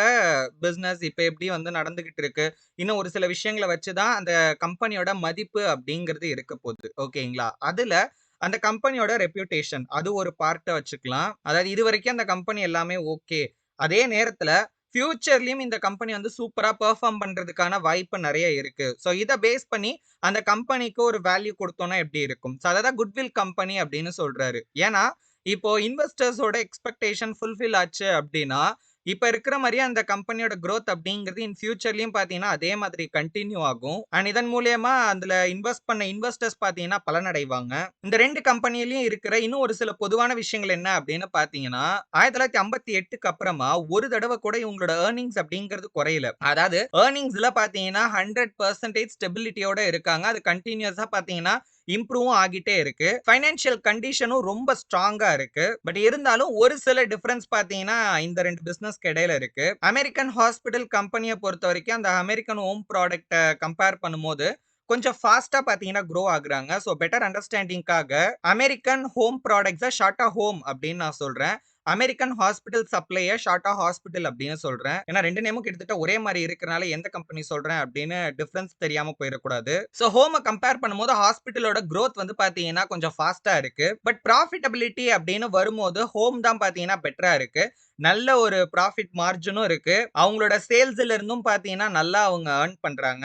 1969ல ஹாஸ்பிட்டலோட ரிட்டர்ன் ஆன் கேபிட்டல் பாத்தீங்கன்னா 9.7% தான் இருக்கு. இது வந்து அந்த அளவுக்கு ஒரு பெரிய ரிட்டர்ன்ஸ் அப்படின்லாம் சொல்லிற முடியாது. ஏன்னா இத பார்த்தோனே ஆட்டோமேட்டிக்கா ஒரு கொஸ்டின் வரும். அது என்ன அப்படின்னா, கம்பெனியோட இந்த குரோத் அளவுக்கு இந்த ப்ராஃபிட் அப்படிங்கிறது இருக்கா அப்படின்னு. 1969ஓட இந்த 2 கம்பெனியோட ஸ்டாக் பிரைஸ் லெவலையும் நம்ம கம்பேர் பண்ணி பார்த்தோம் அப்படின்னா, ஹோம பொறுத்தவரைக்கும் அவங்களோட எர்னிங்ஸ கம்பேர் பண்ணும்போது ஒரு லோ வேல்யூக்கு தான் பார்த்தீங்கன்னா, இந்த கம்பெனியோட ஸ்டாக் பிரைஸ் இருக்கு. சிம்பிளா சொல்லணும்னா, ஒரு லோ பிஇ ஸ்டாக்கா தான் பார்த்தீங்கன்னா ஹோம் இருக்கு. இப்ப அந்த கம்பெனியோட கரண்ட் இன்கம்க்கு ஒரு பெட்டரான வேல்யூல தான் அந்த ஸ்டாக்கும் பார்த்தீங்கன்னா இருக்கு. புக் வேல்யூவும் கம்பேரிட்டிவ்லி லோவா தான் இருக்கு. But at the same time return on capital அதிகமா இருக்கு. ஹாஸ்பிடல்ல பொறுத்தவரைக்கும் அதோட புக் வேல்யூவை விட 4 மடங்கு ஹையர் ரேட்டுக்கு பார்த்தீங்கன்னா ட்ரேட் ஆகுது. அதோட பிஇ ரேஷியோவும் அதிகமா இருக்கு. மார்க்கெட் எக்ஸ்பெக்டேஷனும் இந்த ஸ்டாக்ல பார்த்தீங்கன்னா ரொம்பவே ஜாஸ்தியா இருக்கு. ஹோமோட லோ புக் வேல்யூவ பார்க்கிறப்போ அத நம்ம 2 விதமா புரிஞ்சுக்கலாம். ஒருவேளை நம்ம அத பாசிட்டிவா பார்க்கிறோம் அப்படின்னா, புக் வேல்யூ கம்மியா இருந்தாலும் அதோட ரிட்டர்ன் ஆன் கேபிட்டல் ஹையா இருக்கு. அவங்களோட ரிசர்வ்ஸ வந்து எஃபிஷியன்ட்டா அவங்க யூஸ் பண்றாங்க. கம்பெனி ரொம்ப ஸ்ட்ராங்கா இருக்கு அப்படின்னும் பார்த்தீங்கன்னா, ஒரு சிலர் பார்ப்பாங்க. இதே நெகட்டிவா பார்த்தோம் அப்படின்னா, டான்ஜிபிள் அசெட் அப்படிங்கிறது அந்த கம்பெனில ரொம்ப கம்மியா இருக்கு. ஒருவேளை இப்ப இருக்கிற எர்னிங்ஸ் வந்து குறைஞ்சது அப்படின்னா, ஸ்டாக் வந்து பயங்கரமா அடி வாங்கும் அப்படின்னும் பார்த்தீங்கன்னா, ஒரு சிலர் பார்ப்பாங்க. ஆனா இதே நிலைமை ஹாஸ்பிட்டல் ஸ்டாக்லயும் இருக்க தான் செய்யுது. பட் அவங்க கம்பெனியோட ஷேர் பார்த்தீங்கன்னா, அவங்களோட புக் வேல்யூவ விட ரொம்ப ரொம்ப ஒரு ஹையர் பிரைஸ்ல ட்ரேட் ஆகிட்டு இருக்கு. சோ இப்ப இருக்கிற குரோத் அப்படிங்கிறது இதே மாதிரி கன்டின்யூ ஆகணும் அப்படிங்கிற ஒரு எதிர்பார்ப்பு பார்த்தீங்கன்னா, அந்த ஸ்டாக்ல இருக்கு. இன்ஃபாக்ட் அது நடந்துச்சு அப்படின்னா மட்டும் தான் அதுல இன்வெஸ்ட் பண்ணவங்களுக்கு அது ஒரு பெனிஃபிட்டா இருக்கும். பட் கிரஹமோட கன்க்ளூஷன் என்ன அப்படின்னா, ஒரு கன்சர்வேட்டிவ் இன்வெஸ்டரோட பாயிண்ட் ஆஃப் வியூல இருந்து பார்க்கிறப்போ, இந்த 2 ஸ்டாக்குமே பார்த்தீங்கன்னா எக்ஸ்பென்சிவா தான் இருக்கும் அப்படின்னு சொல்றாரு. ஜஸ்ட் இந்த கம்பெனி வீக்கா இருக்கு அப்படிங்கிறதுனால கிடையாது. ஏன்னா இந்த 2 கம்பெனிலயுமே அதோட ஃபியூச்சர் எக்ஸ்பெக்டேஷன் ஓகேங்களா? ஃபியூச்சர்ல இந்த கம்பெனி இப்படி பெட்டர் ஆகிரும் அப்படின்னு அந்த குட்வில்லுக்காக இன்வெஸ்ட் பண்ணியிருப்பாங்க இல்லையா? அந்த இன்வெஸ்ட் பண்ண வேல்யூவே வந்து ரொம்ப ஜாஸ்தியா இருக்கு அப்படின்னு ஆர்த்தர் சொல்றாரு. ஆக்சுவலா இது ஒரு குட்வில் கம்பெனி தான். சரிங்களா? பட் ஸ்டில் அதுக்குன்னு ஒரு வேல்யூ இருக்கு. ஓகே. சோ கிட்டத்தட்ட $5 பில்லியன் அளவுக்கு அந்த கம்பெனியோட குட்வில்லுக்காகவே வந்து இப்பவே இன்வெஸ்ட் பண்ணிட்டாங்க அப்படின்னா, ஃபியூச்சர்ல இன்னும் எவ்வளோக்கு வந்து குரோத் இருக்கும்னு நம்மளால எதிர்பார்க்க முடியும் அப்படிங்கிற ஒரு கொஸ்டின கேட்கிறாரு. அதாவது இன்னும் சிம்பிளா புரிஞ்சுக்கிற மாரியே நான் சொல்றேன். இப்ப ஏபிசின்னு ஒரு கம்பெனி இருக்கு. சூப்பரா பிசினஸ் பண்ணிட்டு இருக்காங்க. எல்லாமே பெர்ஃபெக்ட்டா இருக்கு. ஓகேங்களா? ஆனா, ஒரே ஒரு பிரச்சனை என்னன்னா, இப்பவே வந்து அது ரொம்ப ஹையர் பிரைஸ்ல ட்ரேட் ஆகிட்டு இருக்கு. அதனால என்ன ப்ரோ, ஒரு பெர்ஃபெக்ட்டான கம்பெனி எல்லாமே ஓகே அப்டின்னா, இன்வெஸ்ட் பண்றதுக்கு எல்லாம் கரெக்ட்டா இருக்கு அப்டிங்கிறப்போ, ஹை வேல்யூ இருந்தா என்ன? அதுக்கப்புறமும் அந்த ரேட்ல இருந்து ஏறுறதுக்கும் வாய்ப்பு இருக்குல்ல அப்டின்னு கேட்டீங்கன்னா, அத நம்மளால ஷூரா சொல்லிற முடியாது. இன்ஃபாக்ட் இந்த எக்ஸாம்பிளே இன்னும் நம்ம ஃபர்தரா பார்த்தோம்னா, இந்த கேள்விக்கும் உங்களுக்கு பதில் தெரிஞ்சிரும். நல்லா புரிஞ்சுக்கோங்க. ஒரு பக்கம் நம்ம ஒரு கரெக்ட்டான கம்பெனி, அதாவது நம்ம ஸ்டடி பண்ணி நம்ம இன்வெஸ்ட் பண்றதுக்கான எல்லா குவாலிட்டீஸும் அந்த கம்பெனில இருக்கா அப்படின்னு பார்க்க வேண்டியதும் முக்கியம் தான். இன்னொன்னு எந்த பிரைஸ்ல நம்ம வாங்குறோம் அப்படிங்கிறதும் முக்கியம் தான். சரிங்களா? ஏன்னா, இப்படி ஒரு நல்ல கம்பெனி இப்ப ரேட் பயங்கரமா ஏறி இருக்கு. இது இன்னும் இன்னும் வந்து ஃபியூச்சர்ல இதே மாதிரி ரேட் ஏறுறதுக்கும் நெறைய வாய்ப்பு இருக்கு அப்படிங்கிறதுனால, ரேட் கண்டிப்பா இறங்கவே இறங்காது அப்படின்லாம் நம்மளால ஷூரா சொல்லிற முடியாது. ஏன்னா ஹிஸ்டாரிக்கல் டேட்டாஸ நம்ம எடுத்து பார்த்தோம் அப்படின்னா, இன்னைக்கு பிரபலமா இருக்கிற எவ்வளவோ கம்பெனிஸோட ஸ்டாக் பிரைஸ் எல்லாமே ஒரு பாயிண்ட்ல வந்து பயங்கரமா கிராஷும் ஆகியிருக்கு. இப்ப நம்ம அகைன் அந்த ஹோம் அண்ட் ஹாஸ்பிட்டல் எக்ஸாம்பிளுக்கு வரலாம். 1969ஓட கடைசியில ஹோமோட பிரைஸ விட, மார்க்கெட் வேல்யூவ விட ஹாஸ்பிட்டலோட மார்க்கெட் வேல்யூ அப்படிங்கிறது அப்படியே டபுளா இருந்தது. அதாவது இப்போ ஹோமோட மார்க்கெட் வேல்யூ ஒரு 100 கோடினா, ஹாஸ்பிட்டலோட மார்க்கெட் வேல்யூ பார்த்தீங்கன்னா, 200 கோடிக்கு மேல பார்த்தீங்கன்னா இருந்துச்சு. அண்ட் பிஇ ரேஷியோவுமே பார்த்தீங்கன்னா, முன்ன இருந்தத விட இன்னும் கொஞ்சம் ஜாஸ்தி ஆகியிருக்கு. ஸோ ஜெனரலா மார்க்கெட்டோட ஒப்பீனியன் என்ன அப்டின்னா, ஹாஸ்பிட்டல் வந்து எல்லா ஆஸ்பெக்ட்ஸ்லயும் வந்து ஹோம விட பெட்டரா இருக்கு. இது ஒரு நல்ல கம்பெனி அப்டின்னு நெனச்சு நெறைய பேர் பார்த்தீங்கன்னா, இன்வெஸ்ட் பண்ண ஆரம்பிச்சாங்க. தென் 1970ல ஹாஸ்பிட்டலோட எர்னிங்ஸ் பார்த்தீங்கன்னா, கொஞ்சம் கம்மியாச்சு. பட் ஹோமோட எர்னிங்ஸ் வந்து 8% அளவுக்கு இன்கிரீஸ் ஆச்சு. ஸோ இதுக்கு மார்க்கெட்டோட ரியாக்ஷன் என்ன அப்டின்னா, ஹாஸ்பிட்டலோட ஸ்டாக் பிரைஸ் வந்து கிட்டத்தட்ட 30% அளவுக்கு ஃபால் ஆச்சு. பட் ஹோமோட பிரைஸ பொறுத்தவரைக்கும் அது ஆல்ரெடி இருந்த அதே லெவல்லயே பார்த்தீங்கன்னா மெயின்டெயின் பண்ணாங்க. சோ இதுல இருந்து நம்ம என்ன தெரிஞ்சுக்கலாம் அப்டின்னா, ஒரு பெரிய எக்ஸ்பெக்டேஷனோட இருக்கிற ஒரு ஸ்டாக்ல ஏதாவது ஒரு சின்ன விஷயம் நம்மள டிசப்பாயிண்ட் பண்ற மாரி நடந்தா போதும். அதுவே வந்து ஒரு பெரிய பிரைஸ் ஃபாலுக்கு ஒரு முக்கியமான காரணமா பார்த்தீங்கன்னா மாறிடும். 4த் பேர் H&R Block versus Blue Bell. இது 2மே பார்த்தீங்கன்னா ஒரு சக்சஸ்ஃபுல்லான கம்பெனி. பட் அவங்களோட சக்சஸ் ஸ்டோரி அப்படிங்கிறது கம்ப்ளீட்டா பார்த்தீங்கன்னா டிஃபரெண்ட்டா இருக்கும். ஃபர்ஸ்ட் நம்ம இந்த Blue Bell அப்படிங்கிற கம்பெனிய பத்தி பார்க்கலாம். 1916ல இந்த கம்பெனிய ஸ்டார்ட் பண்றாங்க. 1923ல இருந்து கன்டினியூஸா டிவிடெண்டும் இந்த கம்பெனி புரொவைட் பண்றாங்க. சோ இவங்க என்ன பிசினஸ் பண்றாங்கன்னா, கிளாத் மேனுஃபேக்சரிங் பிசினஸ் பண்றாங்க. ஓகேங்களா? சோ ஒரு காம்படிட்டிவான ஒரு இண்டஸ்ட்ரி தான். பட் ஸ்டில் அந்த இண்டஸ்ட்ரியிலுமே இவங்க வந்து ஒரு லீடிங் கம்பெனியா இருக்காங்க. அண்ட் இவங்களோட ஏர்னிங்ஸ்லயும் பார்த்தீங்கன்னா, இந்த இண்டஸ்ட்ரி இந்த அதுவும் கிளாத் மேனுஃபேக்சரிங் இண்டஸ்ட்ரியில நடக்கிற ஒரு யூசுவல் அந்த சைக்கிள்னால ஏர்னிங்ஸ்ல பார்த்தீங்கன்னா, ஃப்ளக்சுவேஷனும் இருக்க தான் செய்யும். பட் இருந்தாலும் லாங் டெர்ம் குரோத்ல பார்த்தீங்கன்னா, ரொம்ப சாலிடா இந்த கம்பெனி இருந்திருக்காங்க. 1969ல இந்த கம்பெனியோட பிஇ ரேஷியோ வந்து கிட்டத்தட்ட 11. அந்த டைம்ல S&P யோட ஆவரேஜ் பிஇயே வந்து 17. அத கம்பேர் பண்ணும்போது இது ஒரு லோ பிஇ கம்பெனியா தான் பார்த்தீங்கன்னா இருந்திருக்கு. இந்த கம்பெனிய பொறுத்தவரைக்கும் ஸ்டேபிளான ஒரு ட்ரெடிஷனலான கம்பெனியாவே இருந்தாலும், மார்க்கெட்ல பெருசா இன்வெஸ்டர்ஸ் இந்த கம்பெனிய வந்து அதாவது இந்த கம்பெனி மேல இன்ட்ரெஸ்ட் காட்டல. அடுத்தது H&R Block. இவங்கள பொறுத்தவரைக்கும் டாக்ஸ் பிரிப்பரேஷன் சர்வீஸ்ல இருக்கிற ஒரு கம்பெனி இவங்க. இவங்களோட குரோத் அப்படிங்கிறது பயங்கரமா பார்த்தீங்கன்னா இருந்திருக்கு. 1961ல இவங்களோட ரெவென்யூ வந்து $6,00,000 தான். அதுல இவங்களோட ஏர்னிங்ஸ் பார்த்தீங்கன்னா $83,000 தான். ஆனா 1969ல அதாவது 8 வருஷத்துல இவங்க ரெவென்யூ கிட்டத்தட்ட $53 மில்லியன் போச்சு. அதிலிருந்து இவங்களுக்கு ஏர்னிங்ஸ் மட்டும் பார்த்தீங்கன்னா 6 மில்லியனுக்கு மேல வந்திருக்கு. ஒரு மேசிவான ஒரு குரோத். இத பார்த்த உடனே மார்க்கெட்ல என்ன நடந்திருக்கும் அப்படிங்கிறது இந்நேரம் உங்களுக்கே புரிஞ்சிருக்கும். பயங்கர எந்தூசியாசம் மார்க்கெட்ல இந்த ஸ்டாக் மேல கிரியேட் ஆச்சு. சோ இந்த கம்பெனியோட ஸ்டாக் 1969ஓட கடைசியில பார்த்தீங்கன்னா $55 இருந்திருக்கு. பிஇ ரேஷியோ கேட்டீங்கன்னா ஷாக் ஆயிருவீங்க. 100 மடங்குக்கு மேல இருக்கு. அதாவது இந்த கம்பெனி ஏர்ன் பண்றத விட 100 மடங்கு ஹை பிரைஸ் குடுத்து இந்த கம்பெனியோட ஸ்டாக்க பை பண்றதுக்கு பார்த்தீங்கன்னா தயாரா இருக்காங்க. மார்க்கெட் வேல்யூ கிட்டத்தட்ட $300 மில்லியன் அந்த கம்பெனியோட டான்ஜிபிள் அசெட் வேல்யூவ கம்பேர் பண்ணும்போது 30 மடங்குக்கும் மேல ஒரு பிரைஸ்ல பார்த்தீங்கன்னா, இந்த கம்பெனியோட ஷேர் வந்து இப்ப ட்ரேட் ஆகிட்டு இருக்கு. இத பெட்டரா புரிஞ்சுக்கணும்னா, அதே டைம்ல ஐபிஎம் இன்னைக்கு எல்லாருக்கும் தெரியும். ஓகேங்களா? சோ ஒரு பெரிய கம்பெனி. அந்த கம்பெனியோட ஸ்டாக்கே வந்து அவங்களோட புக் வேல்யூவ கம்பேர் பண்ணும்போது 9 மடங்குக்கு தான் அந்த டைம்ல. ஓகே 1969ஓட கடைசியில பார்த்தீங்கன்னா ட்ரேட் ஆகியிருக்கு. ஜெராக்ஸ் அப்படின்ற ஒரு கம்பெனி எல்லாரும் கேள்விப்பட்டிருப்பீங்க. சோ அந்த கம்பெனியுமே வந்து 11 மடங்கு அவங்களோட புக் வேல்யூவ விட 11 மடங்கு தான் வந்து ட்ரேடே ஆகிட்டு இருந்திருக்காங்க.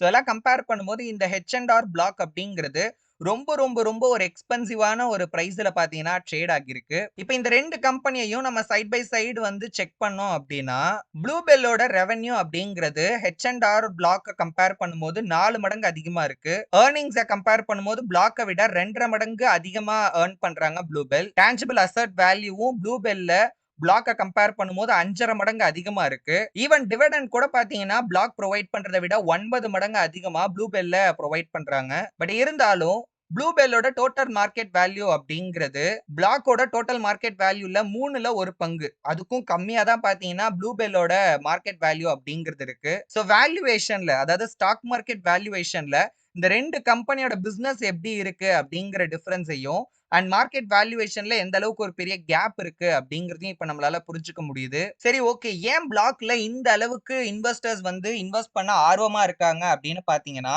அவங்களோட ரிட்டர்ன் ஆன் கேப்பிட்டல் பார்த்தீங்கன்னா அதிகமா இருக்கு 1.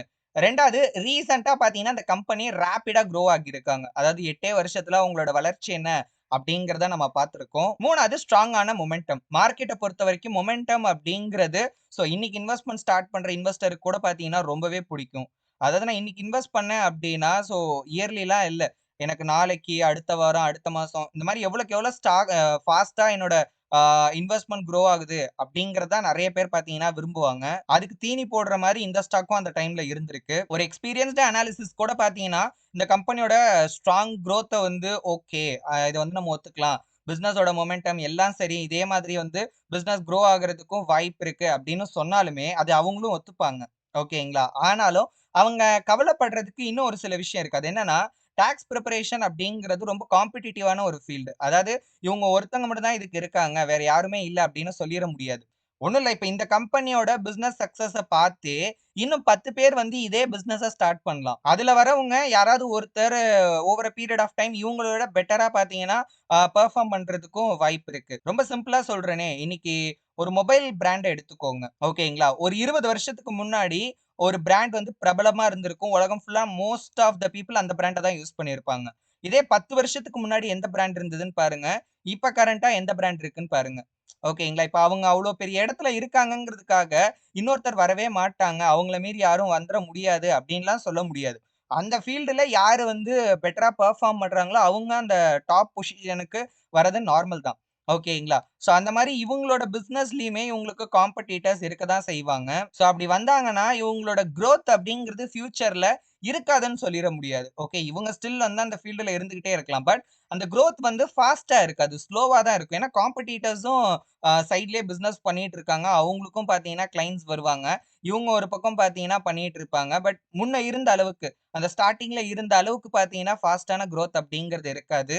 அண்ட் ஏற்கனவே வந்து இந்த ஸ்டாக் வந்து பயங்கரமான ஒரு ஹை பிரைஸ்ல ட்ரேட் ஆகிட்டு இருக்கு. ஸோ இதே மாதிரி இந்த குரோத் கன்டின்யூ ஆகும் அப்படின்னு நம்ம ஒரு பக்கம் நெனச்சாலும், இன்னொரு பக்கம் இது கொலாப்ஸ் ஆகாது அப்படின்னும் நம்மளால உறுதியா சொல்லிற முடியாது. பட் ப்ளூ பெல்ல பொறுத்தவரைக்கும் ஒரு ஸ்ட்ராங்கான பிசினஸ், லாங் ஹிஸ்டரி இருக்கு. ஸ்டேபிளா டிவிடெண்ட் குடுத்துட்டு இருக்காங்க. கன்சர்வேட்டிவான பிரைஸ்லயும் இருக்கு. பிஇ ரேஷியோவும் ரொம்ப லோவா இருக்கு. சோ ஒரு அனாலிசிஸ் ஈஸியா பார்த்தீங்கன்னா, ப்ளூ பெல் ஸ்டாக்க வந்து ரெக்கமெண்ட் பண்ணிருவாங்க. அதாவது இந்த ஸ்டாக்ல இன்வெஸ்ட் பண்றதுக்கு தயக்கப்படவே மாட்டாங்க. ஏன்னா எல்லாமே வந்து ஓகேவா தான் இருக்கு. 1970ல நடந்த அந்த மார்க்கெட் பேனிக் சிச்சுவேஷன்ல பார்த்தீங்கன்னா, ப்ளூ பெல்லோட ஸ்டாக் வந்து கிட்டத்தட்ட 25% ஃபால் ஆச்சு. பிளாக்கோட பிரைஸ் வந்து ஒரு 33% அளவுக்கு ஃபால் ஆச்சு. பட் இருந்தாலும் மார்க்கெட் ரெக்கவர் ஆகுறப்போ இந்த 2 ஸ்டாக்குமே வந்து ரெக்கவர் ஆச்சு. பட் அதுக்கப்புறம் என்ன நடந்தது அப்படிங்கிறது தான் ரொம்ப முக்கியம். பிளாக் வந்து கிட்டத்தட்ட $75க்கு அதோட பிரைஸ் அப்படிங்கிறது இன்கிரீஸ் ஆச்சு. ப்ளூ பெல்ல பொறுத்தவரைக்கும் பிளாக்க விட ரொம்ப ஹை பிரைஸ்க்கு பார்த்தீங்கன்னா போச்சு. கிட்டத்தட்ட $109க்கு போச்சு. அதுலயும் இடையில ஒரு ஸ்டாக் ஸ்பிளிட்லாம் பார்த்தீங்கன்னா குடுத்திருந்தாங்க.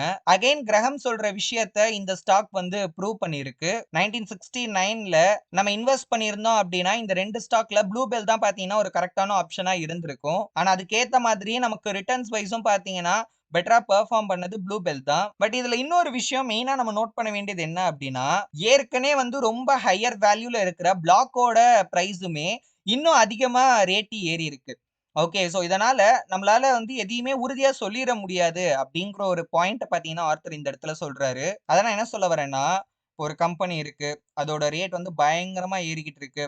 இதுக்கப்புறம் ஏறவே ஏறாது அப்படின்னும் நம்ம சொல்லிற முடியாது. இல்ல இதே மாரி தொடர்ந்து கன்டினியூவா ஏறும் அப்படின்னும் நம்மளால சொல்லிற முடியாது. இல்ல ஏற்கனவே இந்த ஸ்டாக் வந்து ரொம்ப ஏறிருச்சு. இதுக்கப்புறம் கண்டிப்பா இறங்க தான் போது அப்படின்னும் பார்த்தீங்கன்னா, நம்மளால சொல்லிற முடியாது. அப்புறம் என்னதான் ப்ரோ நம்மளால சொல்ல முடியும் அப்படின்னு கேட்டீங்கன்னா, ஆக்சுவலி பார்த்தீங்கன்னா, நம்மளால எதையுமே கன்க்ளூட் பண்ண முடியாது. ஓகே. இருக்கிற டேட்டாஸ வச்சு மேபி இது நடக்கலாம், அது நடக்கலாம், இதுக்கான பாசிபிலிட்டி இவ்வளோ இருக்கு அப்படிங்கிறத வேணா நம்ம சொல்லலாமே தவிர, நம்ம எந்த ஒரு கன்க்ளூஷனுக்கும் வர முடியாது. இப்ப இந்த கம்பெனியே எடுத்துக்கிட்டோம்னா, இப்ப ஸ்டார்ட்டிங்ல வந்து இந்த கம்பெனி கொலாப்ஸ் ஆகும் அப்படின்னு நெனச்சிருப்போம். பட் ஆனா, மறுபடியும் அங்கருந்து வந்து ஒரு 35% வந்து இன்கிரீஸ் ஆகுது அப்படின்னா, அதுக்கு பின்னாடி சம் ரீசன் இருக்கலாம். மேபி அதுக்கப்புறம் அந்த கம்பெனி வந்து பயங்கரமா கொலாப்ஸ் ஆகியிருக்கலாம். இல்ல அந்த சக்சஸ் ட்ராக்கே அப்படியே வந்து மெயின்டெயின் பண்ணியிருக்கலாம். எதுவுமே நம்ம கையில கிடையாது. நம்மளோட வேலை என்னன்னா, அந்தந்த டைம் பீரியட்ல இருக்கிற டேட்டாஸ நம்ம ஸ்டடி பண்றோம். அதுக்கு அந்த ஸ்டாக் வந்து வொர்த்தா இருக்கா இல்லையான்னு பார்க்குறோம். எல்லாம் ஓகே அப்படின்னா, அதுல நம்ம இன்வெஸ்ட் பண்ண போறோம். இப்ப இந்த 4த் பேர்ல ஆர்த்தர் இந்த 2 கம்பெனி வேற வேற ஃபீல்டு தான். பட் இருந்தாலும் இத எடுத்ததுக்கு மெயின் ரீசன் என்ன அப்டின்னா, ஒரு பக்கம் சூப்பரான ஒரு ஸ்டாக் பட் மார்க்கெட் வந்து அத கண்டுக்கவே இல்ல. ஆனா பின்னாட்கள்ல அது எப்படி வந்து அந்த இன்னொரு ஸ்டாக்க விட பெட்டரா பெர்ஃபார்ம் பண்ணுச்சு அப்படிங்கிறதையும் நம்ம பார்க்கலாம். இன்னொரு பக்கம் ஒரு ஸ்டாக் ஏற்கனவே அது பயங்கரமா பண்ணிட்டு இருக்கு. பட் ஸ்டில் இன்னமும் பயங்கரமா பெர்ஃபார்ம் பண்ணுச்சு. பட் ஸ்டில் அந்த ப்ளூ பெல்ல கம்பேர் பண்ணும்போது, அத வந்து இந்த ஸ்டாக் பீட் பண்ணல. சோ அதுக்காக தான் பார்த்தீங்கன்னா, ஆர்த்தர் மெயினா இந்த 2 கம்பெனிஸ இந்த பேர்ல சூஸ் பண்ணி கம்பேர் பண்ணியிருக்காரு. 5த் pair of company International Flavors and Fragrances ஒரு பக்கம், இன்னொரு பக்கம் இன்டர்நேஷனல் ஹார்வெஸ்டர்ஸ். இந்த இன்டர்நேஷனல் ஹார்வெஸ்டர்ஸ பொறுத்தவரைக்கும் இது வந்து ரொம்ப ரொம்ப ஃபேமஸான ஒரு கம்பெனி. அது மட்டும் இல்லாம ஒரு பெரிய இண்டஸ்ட்ரியல் ஃபிர்ம் இவங்க. இவங்களோட சேல்ஸும் பார்த்தீங்கன்னா, பெரிய அளவுல நடந்துகிட்டு இருக்கு. இதெல்லாம் விட ரொம்ப முக்கியமான விஷயம், டோ ஜோன்ஸ் இண்டஸ்ட்ரியல் ஆவரேஜ்ல இருக்கிற அந்த டாப் கம்பெனில இந்த கம்பெனியும் ஒண்ணு. அதனால நெறைய பேருக்கு இந்த கம்பெனி தெரியும். அடுத்தது இன்டர்நேஷனல் ஃபிளேவர்ஸ் அண்ட் ஃபிரேக்ரன்ஸ பொறுத்தவரைக்கும் இது வந்து கொஞ்சம் சின்ன கம்பெனி தான். ரொம்ப ஒரு சிலருக்கு மட்டும் தான் இந்த கம்பெனிய பத்தி தெரியும். ஃபிளேவர் அண்ட் ஃபிரேக்ரன்ஸ் பிசினஸ்ல பார்த்தீங்கன்னா, இந்த கம்பெனி இருக்காங்க. 1969ல இந்த இன்டர்நேஷனல் ஃபிளேவர்ஸ் அண்ட் ஃபிரேக்ரன்ஸோட மார்க்கெட் வேல்யூ பார்த்தீங்கன்னா, $747 மில்லியன் இருந்திருக்கு. ஆனா டோ ஜோன்ஸ் இண்டஸ்ட்ரியல் ஆவரேஜ்ல இருக்கிற ஒரு கம்பெனியோட மார்க்கெட் வேல்யூ, அதாவது இன்டர்நேஷனல் ஹார்வெஸ்டர்ஸோட மார்க்கெட் வேல்யூ அப்படிங்கிறது $710 மில்லியன் தான் இருக்கு. இருந்தாலும் ஹார்வெஸ்டர்ஸோட ஸ்டாக் கேபிட்டல் பார்த்தீங்கன்னா, 17 மடங்கு அதிகமாவும், ஆனுவல் சேல்ஸ் வந்து அந்த இன்டர்நேஷனல் ஃபிளேவர் அண்ட் ஃபிரேக்ரன்ஸ விட 27 மடங்கு பார்த்தீங்கன்னா அதிகமா இருக்கு. அப்படி இருக்கும்போது ஏன் ப்ரோ மார்க்கெட் வேல்யூல மட்டும் நமக்கு அந்த ஃபிளேவர் அண்ட் ஃபிரேக்ரன்ஸ் கம்பெனி வந்து ஹையரா இருக்கு அப்படின்னு கேட்டீங்கன்னா, அதுக்கு 2 முக்கியமான காரணம். ஒண்ணு ப்ராஃபிட்டபிலிட்டி, இன்னொன்னு குரோத். ப்ராஃபிட்டபிலிட்டிய பொறுத்தவரைக்கும் ஃபிளேவர் அண்ட் ஃபிரேக்ரன்ஸ்ல 14.3% பார்த்தீங்கன்னா டாக்ஸ்க்கு அப்புறம் ப்ராஃபிட் மார்ஜின் இருக்கு. டாக்ஸ்க்கு முன்னாடி 23% டாக்ஸ் ப்ராஃபிட் மார்ஜின் அப்படிங்கிறது இருக்கு. அவங்களோட ரிட்டர்ன் ஆன் ஸ்டாக் கேபிட்டல் வந்து கிட்டத்தட்ட 19.7% அளவுக்கு இருக்கு. ஆனா ஹார்வெஸ்டர்ஸ பொறுத்தவரைக்கும் அவங்களோட ப்ராஃபிட் மார்ஜின் ஜஸ்ட் 2.6% தான். And return on stock capital அப்படிங்கிறது ஜஸ்ட் 5.5% தான். ஸோ ப்ராஃபிட்டபிலிட்டியில நம்ம கம்பேர் பண்ணி பார்க்கும்போது இந்த 2 கம்பெனிக்கும் இடையில வந்து ஒரு பெரிய டிஃபரன்ஸ் இருக்கிறத நம்மளால பார்க்க முடியும். ஸோ இந்த ஃபேக்டர்ல பார்த்தோம் அப்படின்னா ஃப்ளேவர் அண்ட் ஃப்ரேக்ரன்ஸ் தான் வந்து பெட்டரா இருக்கு. அடுத்து நம்ம growth வைஸ் கம்பேர் பண்ணி பார்த்தோம் அப்படின்னா கடந்த 5 வருஷத்துல இந்த ஃப்ளேவர் அண்ட் ஃப்ரேக்ரன்ஸ் அப்படிங்கறது அவங்களோட ஏர்னிங்ஸ் பாத்தீங்கன்னா அப்படியே டபுள் பண்ணியிருக்காங்க. அதாவது இப்ப ₹10 earn பண்ணிட்டு இருந்த இடத்துல அப்படியே ₹20 பாத்தீங்கன்னா earn பண்ண ஆரம்பிச்சிருக்காங்க 5 வருஷத்துல. பட் ஹார்வெஸ்டர்ஸ் ஆல்ரெடி ஒரு பெரிய கம்பெனி அப்படிங்கிறதுனால அவங்களோட ஏர்னிங்ஸ்ல வந்து பெரிய growth இருக்கு. ஆனா பெரிய அளவுல பாத்தீங்கன்னா இல்ல. 10 இயர்ஸ் பீரியட்ல நம்ம கம்பேர் பண்ணி பார்த்தோம் அப்படின்னாலும் சேம் பேட்டர்ன் தான் இருக்கு. அண்ட் இந்த 2 தான் மார்க்கெட்ல ஹை வேல்யூ, அதாவது ஃப்ளேவர் அண்ட் ஃப்ரேக்ரன்ஸ்க்கு வந்து ஒரு ஹையர் மார்க்கெட் வேல்யூவேஷன் இருக்கிறதுக்கு ஒரு முக்கியமான காரணம். பட் ஸ்டில் ஃப்ளேவர் அண்ட் ஃப்ரேக்ரன்ஸோட PE ரேஷியோ பாத்தீங்கன்னா ரொம்ப அதிகம், 55 இருக்கு. அண்ட் அவங்களோட பிரைஸ் டு புக் வேல்யூ பாத்தீங்கன்னா 10.4% இருக்கு. அதாவது அவங்க புக் வேல்யூவை விட 10 டைம்ஸ் ஜாஸ்தியான பிரைஸ்ல பாத்தீங்கன்னா ட்ரேட் ஆகிட்டு இருக்கு. ஆனா ஹார்வெஸ்டர்ஸை பொறுத்த வரைக்கும் அவங்களோட PE ரேஷியோ 10.7ம் அவங்களோட புக் வேல்யூவை விட ஒரு கம்மியான வேல்யூல 41% அதோட புக் வேல்யூல இருந்து ஒரு கம்மியான வேல்யூல பாத்தீங்கன்னா அவங்களோட ஷேர் அப்படிங்கிறது இப்போ ட்ரேட் ஆகிட்டு இருக்கு. ஸோ இதுல இருந்து, அதாவது இந்த சிம்பிள் கம்பேரிசன்ல இருந்து நம்ம என்ன புரிஞ்சுக்கலாம் அப்படின்னா ஹை ப்ராஃபிட்டபிலிட்டியோ ஹை growthஓ இருந்துச்சு அப்படின்னா அந்த ஸ்டாக்குக்கு இன்வெஸ்டர்ஸ் அதிக அளவுல மணி கொடுத்து வாங்க ரெடியா இருக்காங்க. அதாவது அதிக மல்டிபிள்ஸ், அத PE ரேஷியோ இருக்கும் அப்படிங்கிறத புரிஞ்சுக்கலாம். இதே பெரிய கம்பெனியாவே இருந்தாலும் அவங்களோட ப்ராஃபிட்டபிலிட்டியும் கம்மியா இருக்கு, growthம் வீக்கா இருக்கு அப்படின்னா அந்த கம்பெனியோட ஷேர் பிரைஸுக்கு ரொம்ப கம்மியான வேல்யூ கொடுத்து தான் வாங்குவாங்க அப்படிங்கிறத நம்மளால புரிஞ்சுக்க முடியுது. ஸோ ஃப்ளேவரோட சக்சஸ்க்கு முக்கியமான காரணம் அப்படின்னு பாத்தீங்கன்னா ஒரு ப்ராஃபிட்டபிள் கோர் பிசினஸை ஃபோக்கஸ் பண்ணி பாத்தீங்கன்னா அவங்களோட எல்லா பிசினஸ் ஆபரேஷன்ஸையும் அவங்க நடத்தியிருக்காங்க. ஃப்ளேவர்ஸ் அண்ட் ஃப்ரேக்ரன்ஸோட பிசினஸ் சக்சஸ்க்கு ரொம்ப முக்கியமான காரணம் என்ன அப்படின்னா ஒரு விஷயத்த ஃபோக்கஸ் பண்ணி அவங்க ஒர்க் பண்ணது. பிளஸ் அவங்க எந்த விதமான ஃபைனான்சியல் ட்ரிக்ஸையும் யூஸ் பண்ணல. மத்த கம்பெனிய வாங்குற மாதிரியான அக்ரெசிவான அக்யூசேஷனும் பாத்தீங்கன்னா அந்த கம்பெனி பண்ணல. அவங்களோட கடனும் பாத்தீங்கன்னா பெரிய அளவுல இல்ல. ஒரு மேனேஜ் பண்ணிக்கிற அளவுக்கு தான் இருந்திருக்கு. ரொம்ப சிம்பிளா சொல்லணும்னா அவங்க என்ன பண்றாங்களோ அதுல அவங்க வந்து பாத்தீங்கன்னா பெஸ்டா இருந்தாங்க. பட் ஹார்வெஸ்டர்ஸ பொறுத்த வரைக்கும் அதுல ப்ராப்ளமே வேற. அந்த ஸ்டாக்ல ஸ்பெகுலேஷன் நடக்கல. அந்த கம்பெனியும் பாத்தீங்கன்னா அக்கவுண்ட்ஸ்ல எந்த மாதிரியான ட்ரிக்ஸையும் அவங்க யூஸ் பண்ணல. ஒரே ஒரு விஷயம், அந்த கம்பெனியோட ப்ராஃபிட்டபிலிட்டி பாத்தீங்கன்னா கொஞ்சம் லோவா இருக்கு. என்னதான் வந்து ஒரு பிக் சேல்ஸ் இருந்தாலுமே ஒரு நல்ல ரிட்டர்ன்ஸ்க்கு அது எப்பவுமே ஈடாகாது. கிட்டத்தட்ட ஹார்வெஸ்டர்ஸ பொறுத்த வரைக்கும் $2.5 பில்லியன் அளவுக்கு பாத்தீங்கன்னா இவங்க வந்து பிசினஸ் பண்றாங்க. பட் அவங்களோட இன்வெஸ்டர்ஸோட ஷேர் கேபிட்டலை கம்பேர் பண்ணும்போது ரொம்ப கம்மியான ஏர்னிங்ஸ் தான் அது. இந்த அளவுக்கு ஒரு பெரிய கம்பெனியா இருக்காங்க, நல்ல கம்பெனியாவும் இருக்காங்க. அதுவும் இல்லாம இப்போ எக்கனாமியும் பாத்தீங்கன்னா ஒரு நல்ல நிலைமையில இருக்கு அப்படிங்கிறப்போ எதனால இந்த மாதிரி பெரிய கம்பெனியால ப்ராஃபிட்டபிளா இருக்க முடியல, இல்ல பெரிய அளவுல ப்ராஃபிட்டபிளா இருக்க முடியல அப்படின்னா அங்கதான் மேனேஜ்மெண்ட் இல்ல ஸ்ட்ரக்சரல் ப்ராப்ளம் இருக்க வாய்ப்பு இருக்கு அப்படின்னு ஆர்த்தர் சொல்றாரு. சோ அதனால ஆஸ் அ ஷேர் ஹோல்டரா என்னதான் ஒரு கம்பெனி நல்லா இருந்தாலுமே நம்ம இந்த மாதிரியான விஷயங்களையும் டீப்பா அனலைஸ் பண்ணணும் அப்படின்னு சொல்றாரு. சோ கிரஹமோட ஃபைனல் கன்க்ளூஷன் என்ன அப்படின்னா ஃப்ளேவர்ஸ் பொறுத்த வரைக்கும் அது வந்து ரொம்ப ரொம்ப ரொம்ப ஒரு எக்ஸ்பென்சிவான, என்னதான் வந்து அந்த கம்பெனியோட ப்ராஃபிட்டபிலிட்டி ஹையா இருந்தாலும் ஆல்ரெடி அந்த விஷயம் எல்லாமே பிரைஸ்ல பல மடங்கு ஜாஸ்தியாவே ரிஃப்ளெக்ட் ஆகி இப்ப ரொம்ப ஹை பிரைஸ்ல பாத்தீங்கன்னா ட்ரேட் ஆகிட்டு இருக்கு. ஹார்வெஸ்டர்ஸ பொறுத்த வரைக்கும் அது வந்து ரொம்ப சாதாரணமா இருக்காங்க. பிளஸ் அவங்களோட ப்ராஃபிட்டபிலிட்டியும் ரொம்ப கம்மியா இருக்கு. அதனால இந்த 2 கம்பெனியோட கம்பேரிசன்ல இத விட இது பெஸ்ட் அப்படின்னு சொல்றதுக்கு எந்த ஒரு வேலிடான ரீசனும் இல்ல. ஓகேங்களா? சோ ஒரு கம்பெனி நல்லா தான் வந்து க்ரோ ஆயிட்டு இருக்காங்க. அவங்க குரோத்ல எந்த பிரச்சனையும் இல்ல. பட் ஹை பிரைஸ்ல இருக்காங்க. இன்னொரு கம்பெனி பெரிய கம்பெனி, நல்ல கம்பெனி. பட் இருந்தாலும் அவங்களோட ப்ராஃபிட்டபிலிட்டி பாத்தீங்கன்னா ரொம்பவே கம்மியா இருக்கு. ஈவன் தோ அந்த கம்பெனியோட ஸ்டாக் வந்து இப்போ ஒரு சீப்பான பிரைஸ்ல கிடைச்சாலும், அதாவது ஒரு லோ PE ரேஷியோல கிடைச்சாலுமே இத இன்வெஸ்ட் பண்ணலாம். பண்ணி நம்ம வந்து ஃபியூச்சர்ல ஒரு பெட்டர் ரிட்டர்ன்ஸ் எக்ஸ்பெக்ட் பண்ணலாம் அப்படின்னு சொல்றதுக்கு ஒரு வேலிடான ரீசன் அப்படிங்கிறது இல்ல அப்படின்னு சொல்றாரு. சோ 1970யோட பியர் மார்க்கெட்ல ஹார்வெஸ்டரோட ஸ்டாக் வந்து ஒரு 10% வந்து பாத்தீங்கன்னா ஃபால் ஆச்சு. பட் ஃப்ளேவர்ஸ பொறுத்த வரைக்கும் 30% கிட்ட பாத்தீங்கன்னா ஃபால் ஆச்சு. பட் அதுக்கப்புறம் மார்க்கெட் ரெக்கவர் ஆனாலும் அகைன் வந்து ஹார்வெஸ்டர்ஸோட ஸ்டாக் அப்படிங்கிறது பாத்தீங்கன்னா ஃபால் ஆகியிருக்கு. சோ இதுல இருந்து நம்ம என்ன புரிஞ்சுக்கலாம் அப்படின்னா ஒரு பேட் மார்க்கெட் டைம்ல ஒரு எக்ஸ்பென்சிவான ஸ்டாக்கா இருந்துச்சு அப்படின்னா அதோட ஃபால் அப்படிங்கிறது ரொம்ப பயங்கரமா நடக்கிறதுக்கான வாய்ப்பு இருக்கு. அதே டைம்ல ஒரு சீப்பான ஸ்டாக்ல நமக்கு வந்து அது பிரைஸ் லோவா இருக்கிற ஒரே காரணத்தினால இந்த மாதிரி ஒரு பெரிய ஃபால்க்கு எகெயின்ஸ்டா பார்த்தீங்கன்னா, அது ஒரு புரொடெக்ஷனா இருக்க வாய்ப்பு இருக்கு. ஏன்னா, ஏற்கனவே அது வந்து ஒரு லோ பிரைஸ்ல தான் இருக்கு. ஒரு பேட் மார்க்கெட் சிச்சுவேஷன்ல அதுவும் பார்த்தீங்கன்னா, ஒரு இண்டிவிஜுவல்ஸ் ஒரு ஸ்டாக்க வந்து அஃபெக்ட் பண்றதுக்கான வாய்ப்பு இருக்கு.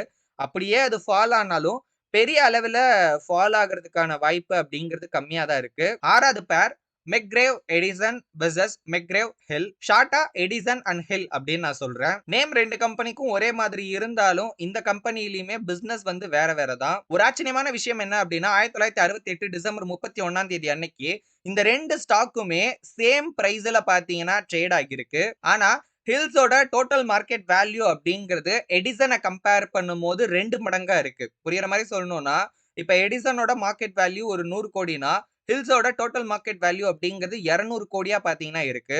இன்னும் இதுல ஆச்சரியமான விஷயம் என்ன அப்படின்னா, எடிசன பொறுத்தவரைக்கும் அவங்களோட சேல்ஸ் வந்து பார்த்தீங்கன்னா, ஹில்ல கம்பேர் பண்ணும்போது 50% ஹையரா இருக்கு. அண்ட் அவங்களோட எர்னிங்ஸும் பார்த்தீங்கன்னா, ஹில்ஸ கம்பேர் பண்ணும்போது 25% அதிகமா இருக்கு. பட் ஸ்டில் மார்க்கெட் வேல்யூவேஷன பொறுத்தவரைக்கும் ஹில் தான் அதிகமா இருக்கு. பிஇ ரேஷியோவும் வந்து நம்மளுக்கு எடிசன கம்பேர் பண்ணும்போது, ஹில்ஸோட பிஇ ரேஷியோ வந்து 2 மடங்குக்கும் மேல இருக்கு. சரி இதுக்கு என்னதான் ரீசன் அப்படின்னு நம்ம பார்த்தோம் அப்படின்னா, ஸ்டாக் மார்க்கெட்ட பொறுத்தவரைக்கும் இப்போ ஒரு இண்டிவிஜுவல் கம்பெனிய தாண்டி ஒரு சில செக்டார்ஸ் இல்ல ஒரு சில இண்டஸ்ட்ரியில பார்த்தீங்கன்னா, இன்வெஸ்டர்ஸ்க்கு ஒரு நல்ல இன்ட்ரெஸ்ட் இருக்கும். அந்த வகையில ஹில்ஸ பொறுத்தவரைக்கும் இவங்க வந்து புக்ஸ் அண்ட் பப்ளிஷிங் ஃபீல்டுல இருக்கவங்க. ஓகேங்களா. ஒரு நியூஸ் பேப்பர் மாரி, மேகசின் மாரி அந்த இண்டஸ்ட்ரியில இருக்கிற ஒரு ஸ்டாக் இது. அதனாலேயே இன்வெஸ்டர்ஸ் வந்து அதிக இன்ட்ரெஸ்ட்ட இந்த ஸ்டாக்ல காட்டியிருக்காங்க 1960ஸோட கடைசியில. ஆனா நெறைய பேர் மிஸ் பண்ண விஷயம் என்ன அப்டின்னா, 1968லயே ஏற்கனவே தொடர்ந்து 2 வருஷமா ஹில் வந்து பார்த்தீங்கன்னா, அதோட ப்ராஃபிட் வந்து கம்மியாயிட்டே இருக்கு. ப்ராஃபிட்ல இருக்காங்க. பட் அந்த அளவு அப்டிங்கிறது 2 வருஷமா தொடர்ந்து கம்மியாயிட்டே வருது. பட் இருந்தாலும் அதோட பிஇ ரேஷியோ பார்த்தீங்கன்னா, கிட்டத்தட்ட 35 மடங்கு இருந்திருக்கு. ஆனா இதுக்கு முன்னாடி 40 மடங்கு ரேட்லலாம் பார்த்தீங்கன்னா, ட்ரேட் ஆகியிருக்கு இந்த ஸ்டாக். இதுல இருந்து என்னதான் ப்ராஃபிட் ஒரு பக்கம் ஃபால் ஆனாலும், மக்கள் மத்தியில அதாவது இன்வெஸ்டர்ஸ் மத்தியில இந்த ஸ்டாக் மேல இருக்கிற எதிர்பார்ப்பு இன்னும் அதிகமாயிட்டே தான் இருக்கு அப்படிங்கிறது தெரியுது. ஹில்லோட டான்ஜிபிள் புக் வேல்யூவ கம்பேர் பண்ணும்போது 8 மடங்கு பிரைஸ்ல பார்த்தீங்கன்னா, அதோட ஸ்டாக் பிரைஸ் இருக்கு. இந்த கம்பெனியோட குட்வில்லுக்காக வந்த வேல்யூ மட்டுமே கிட்டத்தட்ட $1 பில்லியன். சோ இதுல இருந்து இன்வெஸ்டர்ஸ் இந்த கம்பெனி மேல ஃபியூச்சர்ல ஒரு பெரிய எதிர்பார்ப்ப வச்சிருக்காங்க அப்படிங்கிறது நல்லா தெரியுது. ஏன்னா இந்த அமௌண்ட் அப்படிங்கிறது அவங்களோட டான்ஜிபிள் அசெட்ஸ்க்காக கிடையாது. அந்த கம்பெனி மேல இருக்கிற ஒரு நல்ல அபிப்பிராயத்தினால கிடைச்ச வேல்யூ. இத தான் கிரஹாம் வந்து அனுபவத்த தாண்டி நம்பிக்கைக்கு கிடைச்ச வெற்றி அப்படின்னு சொல்லுவாரு. ஆனா இது ரொம்ப நாளைக்கு பார்த்தீங்கன்னா நீடிக்காது. ஏன்னா அனுபவம் பார்த்தீங்கன்னா அப்படியே இருக்கும். ஆனா நம்பிக்கை அப்படிங்கிறது எல்லா நேரமும் அப்படியே இருக்கும்னு நம்மளால சொல்லிற முடியாது. அது எப்ப வேணாலும் பார்த்தீங்கன்னா உடைஞ்சு போலாம். என்னதான் இப்ப வந்து இந்த கம்பெனி எர்னிங்ஸ்ல வந்து ரொம்பவே ஸ்ட்ரகிள் ஆயிட்டு இருந்தாலும், ஃபியூச்சர்ல இந்த கம்பெனி ரொம்ப ஸ்ட்ராங்கா ஒரு கம்பேக் குடுப்பாங்க அப்படின்னு மோஸ்ட் ஆஃப் த இன்வெஸ்டர்ஸ் பார்த்தீங்கன்னா எதிர்பார்த்துட்டு இருந்தாங்க.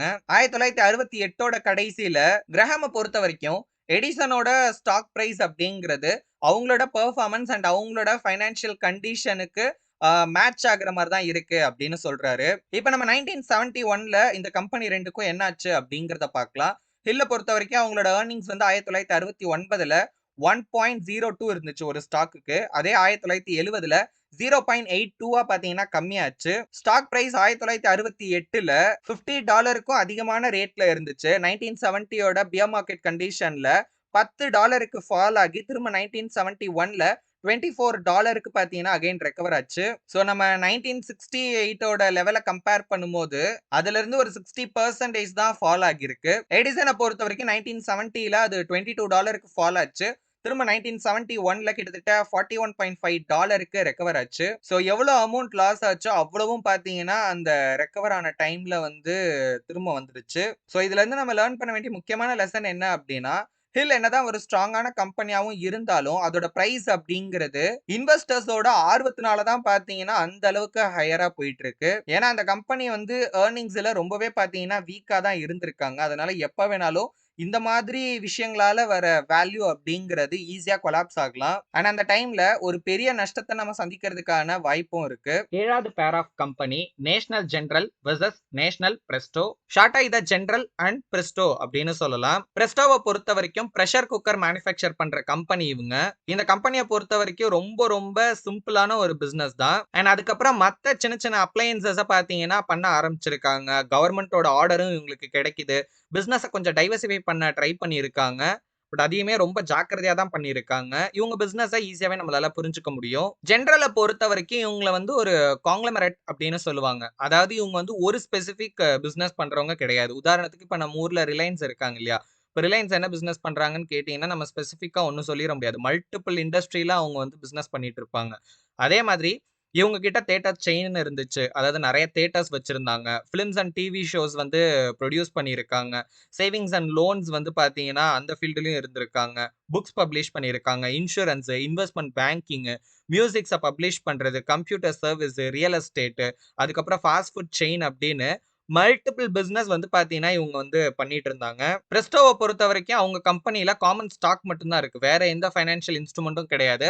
அதுவும் கிட்டத்தட்ட ஒரு 15,00,000 ஷேர்ஸ் தான் இருந்திருக்கும். அதோட டோட்டல் மார்க்கெட் வேல்யூ பார்த்தீங்கன்னா 58 மில்லியன். ரொம்ப கிளீனா பார்த்தீங்கன்னா இருக்கு. ஆனா ஜெனரல பொறுத்தவரைக்கும் ரொம்ப ரொம்ப காம்ப்ளெக்ஸா இருக்காங்க. ஏன்னா இந்த கம்பெனில காமன் ஸ்டாக் இருக்கு, கன்வெர்ட்டிபிள் பிரெஃபர்ட் ஸ்டாக்ஸ் இருக்கு, வாரண்ட்ஸ் மட்டும் 3 சீரிஸ்ல புரொவைட் பண்ணியிருக்காங்க. இது இல்லாம கன்வெர்ட்டிபிள் பாண்ட்ஸ் இருக்கு, நான் கன்வெர்ட்டிபிள் பாண்ட்ஸ் இருக்கு. இது இல்லாம இன்னும் நெறைய இன்ஸ்ட்ருமென்ட்ஸையும் பார்த்தீங்கன்னா, புரொவைட் பண்றதுக்கு அவங்க தயாரா இருந்தாங்க. சோ இதுவரைக்கும் இவங்க வந்து மார்க்கெட்டுக்கு பப்ளிக்கா ஆஃபர் பண்ண இன்ஸ்ட்ருமென்ட்ஸோட டோட்டல் வேல்யூ மட்டும் 534 மில்லியன். இன்னும் இவங்க இஷ்யூ பண்றதுக்காக வச்சிருக்கிற எல்லா இன்ஸ்ட்ருமென்ட்ஸையும் புரொவைட் பண்ணாங்க அப்படின்னா, அதோட டோட்டல் மார்க்கெட் வேல்யூ அப்படிங்கிறது $750 மில்லியன் இருக்கும். என்னதான் இருந்தாலும் Prestoவ கம்பேர் பண்ணும்போது இந்த கம்பெனியோட பிசினஸ் அப்படிங்கிறது கொஞ்சம் கம்மி தான். அது மட்டும் இல்லாம ஏர்னிங்ஸும் பார்த்தீங்கன்னா, Prestoவோட ஏர்னிங்ஸ்ல 75% தான் ஜெனரல் கம்பெனி ஏர்ன் பண்றாங்க.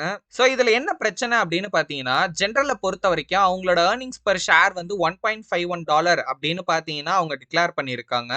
அதுல ரொம்ப முக்கியமான விஷயம் என்னன்னா, டைல்யூஷனுக்கு முன்னாடியும் சரி, டைல்யூஷனுக்கு அப்புறமும் ஏர்னிங்ஸ் பெர் ஷேர் வந்து அதே வேல்யூ தான் அப்படின்னு சொல்றாங்க. பட் அது எப்படி பாசிபிள் அப்படிங்கிறது தெரியல. ஏன்னா இந்த கம்பெனில கன்வெர்ட்டிபிள் இஷ்யூஸ் இருக்கு, வாரண்ட்ஸ் இருக்கு. அதெல்லாம் எக்ஸர்சைஸ் ஆச்சு அப்படின்னா, நியூ ஷேர்ஸ் வந்து பார்த்தீங்கன்னா, அவங்க இஷ்யூ பண்ற மாதிரி இருக்கும். ஒரு நியூ ஷேர் வருதுங்கிறப்போ எப்படி அவங்களோட ஏர்னிங்ஸ் பெர் ஷேர்ல எந்த சேஞ்சஸும் இல்லாம இருக்கும் அப்படிங்கிறத நம்ம யோசிச்சு பார்க்கணும். இது ரொம்ப லாஜிக்கே இல்லாம அன்ரியலிஸ்டிக்கா இருக்கு அப்படின்னு ஆர்த்தர் சொல்றாரு. சோ எதுக்காக இந்த 2 கம்பெனிய அவரு கம்பேர் பண்றாரு அப்படின்னு பார்த்தீங்கன்னா, ஃபர்ஸ்ட் திங் நேம் வந்து கொஞ்சம் சிமிலரா இருக்கு. ஓகேங்களா? மத்தபடி ஃபீல்ட் 2 வேற வேறயா இருந்தாலும், ஒரு பிசினஸ் வந்து ரொம்ப சிம்பிளா இருக்காங்க. ஒரு விஷயத்த ஃபோக்கஸ் பண்றாங்க. அதுல இருக்கிற வேற வேற ஆப்ஷன்ஸ் என்ன அப்படின்னு கொஞ்சம் டைவர்சிஃபை பண்றாங்க. அவங்க எப்படி பெட்டரா பெர்ஃபார்ம் பண்றாங்க அப்படிங்கிறதையும் பார்க்கலாம். இன்னொரு பக்கம் ஒரு கம்பெனி வந்து மல்டிபிள் பிசினஸ் பண்றாங்க. அது ஒண்ணும் பிரச்சனை இல்ல. மல்டிபிள் பிசினஸ் பண்றது. பட் நம்ம ஃபைனான்ஷியலி எடுத்து பார்த்தோம் அப்படின்னா, ஏகப்பட்ட இன்ஸ்ட்ருமென்ட்ஸ புரொவைட் பண்றாங்க. அக்கவுண்ட்ஸ்ல சில ட்ரிக்ஸ் எல்லாம் அவங்க யூஸ் பண்ணி பார்த்தீங்கன்னா, ஏமாத்த ட்ரை பண்றாங்க. ஆனா மார்க்கெட்ட பொறுத்தவரைக்கும் ஒரு பிரச்சனை என்ன அப்படின்னா, இந்த மாதிரியான காம்ப்ளெக்ஸிட்டிய தான் வந்து மோஸ்ட் ஆஃப் த இன்வெஸ்டர்ஸ் பார்த்தீங்கன்னா விரும்புவாங்க. ஏன்னா அந்த காலத்துலலாம் அதாவது 1960யோட கடைசிலலாம் இந்த மாரி காங்க்ளமரேட்ஸ் மாரி கம்பெனி எல்லாம் ரொம்ப ஃபேஷனபிளா இருந்துச்சு. அதனால இந்த மாதிரியான பிசினஸ் எம்பயர்ல மணி இன்வெஸ்ட் பண்றதுக்கு நெறைய இன்வெஸ்டர்ஸ் பார்த்தீங்கன்னா ஆர்வமா இருந்திருக்காங்க. அதுவும் இல்லாம ரொம்ப ஹை பிரைஸ் குடுத்து கூட அந்த மாரியான ஸ்டாக்ஸ வாங்குறதுக்கு தயாரா இருந்தாங்க. இங்க தான் நம்ம ஒரு முக்கியமான லெசன புரிஞ்சுக்கணும். காம்ப்ளெக்ஸிட்டி அப்படிங்கிறது வேல்யூ கிடையாது. ஒரு சிம்பிளான ப்ராஃபிட்டபிளான ரொம்ப ஆவரேஜான வேல்யூவேஷன்ல இருக்கிற கம்பெனியே ரொம்ப கிளாமரஸா இருக்கிற இந்த மாதிரியான காங்க்ளமரேட்ட விட சேஃபானது. Prestoவ பொறுத்தவரைக்கும் அதோட PE ரேஷியோ பார்த்தீங்கன்னா 6.9 டைம்ஸ் தான் இருக்கு. ஓகேங்களா? அதோட ஏர்னிங்ஸ கம்பேர் பண்ணும்போது. ஆனா ஜெனரல பொறுத்தவரைக்கும் 69 டைம்ஸ் அதோட பிரைஸ் டூ ஏர்னிங்ஸ் ரேஷியோ இருக்கு.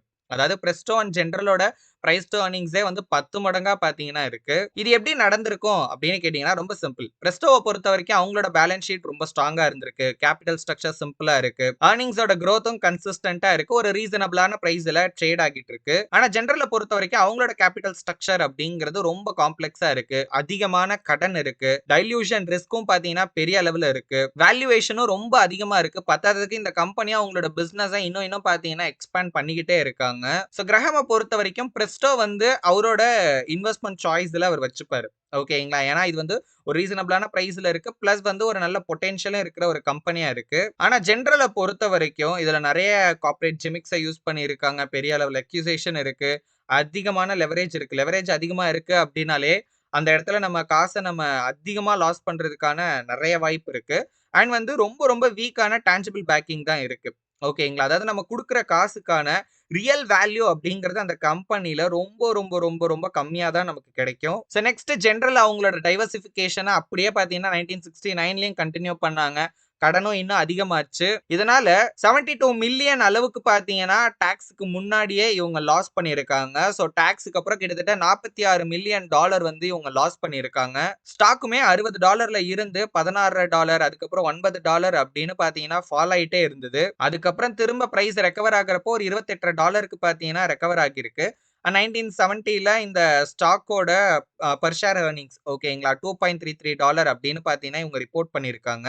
என்னதான் வந்து ஏர்னிங்ஸ் பெர் ஷேர் கொஞ்சம் அதிகமா இருந்தாலும் டேமேஜ் வந்து ரொம்ப சிவியரா பாத்தீங்கன்னா இருந்திருக்கு. பிரஸ்டோவை பொறுத்த வரைக்கும் 1969, 70 2 டைம்லயுமே இந்த 2 வருஷத்துலயுமே அவங்களோட ஏர்னிங்ஸ் வந்து நல்லாவே இன்க்ரீஸ் ஆகியிருக்கு. 10 வருஷமா தொடர்ந்து சக்சஸ்ஃபுல்லா பாத்தீங்கன்னா ப்ராஃபிட்டபிளா ரன் பண்ணியிருக்காங்க. அண்ட் அந்த ப்ராஃபிட்ல growthம் பாத்தீங்கன்னா இருந்திருக்கு.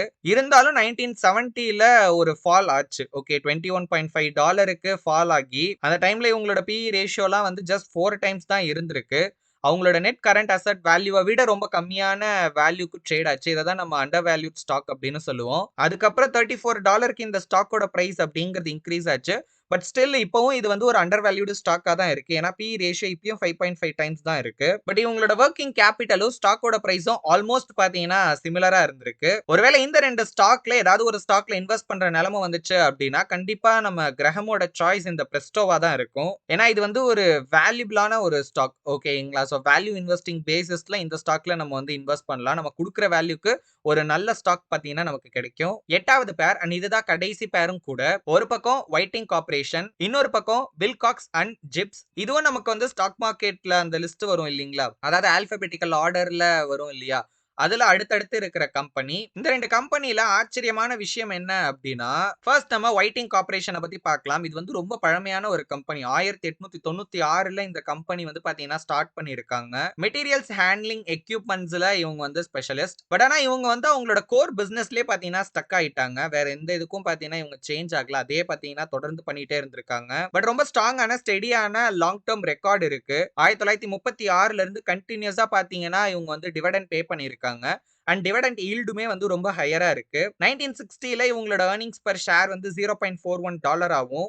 1968ல இவங்களோட ஏர்னிங்ஸ் பெர் ஷேர் $3.63 பாத்தீங்கன்னா இருந்திருக்கு. ரொம்ப ஸ்ட்ராங்காவே க்ரோ ஆகிருக்கு. பட் இருந்தாலும் 1971ல இவங்களோட ஏர்னிங்ஸ் பெர் ஷேர் அப்படிங்கிறது $1.77க்கு கம்மி ஆகிருக்கு. இதுக்கு முக்கியமான காரணம் அந்த டைம்ல இருந்த எக்கனாமிக் சிச்சுவேஷன். பட் ஆனா பிரைஸ் அப்படிங்கிறது, அதாவது ஸ்டாக் பிரைஸ் அப்படிங்கிறது 60%க்கு பாத்தீங்கன்னா அதோட ஹை பிரைஸ்ல இருந்து, அதுக்கு முன்னாடி இருந்த அந்த ஹைல இருந்து ஃபால் ஆகிருக்கு. வில்காக்ஸை பொறுத்த வரைக்கும் இவங்களும் பாத்தீங்கன்னா ஒரு பழைய கம்பெனி தான். சொல்லப்போனா அவங்கள விட இவங்க ரொம்ப பழைய கம்பெனி. 1866ல இந்த கம்பெனி ஸ்டார்ட் பண்ணியிருக்காங்க. தையல் மிஷின் மேனுஃபேக்சர் பண்றதா இவங்களோட ஒரிஜினலான பிசினஸே. பட் அதுக்கப்புறம் பாத்தீங்கன்னா இவங்க ஒரு ஸ்மால் காங்கிளமரேட்டாவும் பாத்தீங்கன்னா ஆகியிருக்காங்க. அட்லீஸ்ட் இவங்க கிட்ட வந்து 24 சப்சிடரி கம்பெனிஸ் மட்டும் இருக்கும் அப்படின்னு சொல்றாரு. அது மட்டும் இல்லாம இவங்க கிட்ட வைட் வெரைட்டி ஆஃப் ப்ராடக்ட் இருக்கு. அதாவது இந்த கம்பெனி ஸ்டார்ட் பண்ணும்போது இவங்களோட ஒரிஜினல் பிசினஸா இருந்தது தையல் மிஷின், ஸ்விங் மிஷின் மேனுஃபேக்சரிங் பண்றது தான். ஓகேங்களா. 13 வருஷமா இந்த கம்பெனில எந்த விதமான டிவிடெண்டும் பாத்தீங்கன்னா ப்ரொவைட் பண்ணல. அண்ட் அபவுட் இந்த கம்பெனி ஒரு பெரிய லாஸ் பாத்தீங்கன்னா சந்திச்சுக்கிட்டு இருக்காங்க. 1970ல இவங்களோட ஆப்பரேட்டிங் லாஸ் அப்படிங்கிறது கம்மியா இருக்கு. பிரைஸ் அப்படிங்கிறது $4.50க்கு ஃபால் ஆச்சு. ஸ்டாக் பிரைஸ் சொல்றேன்.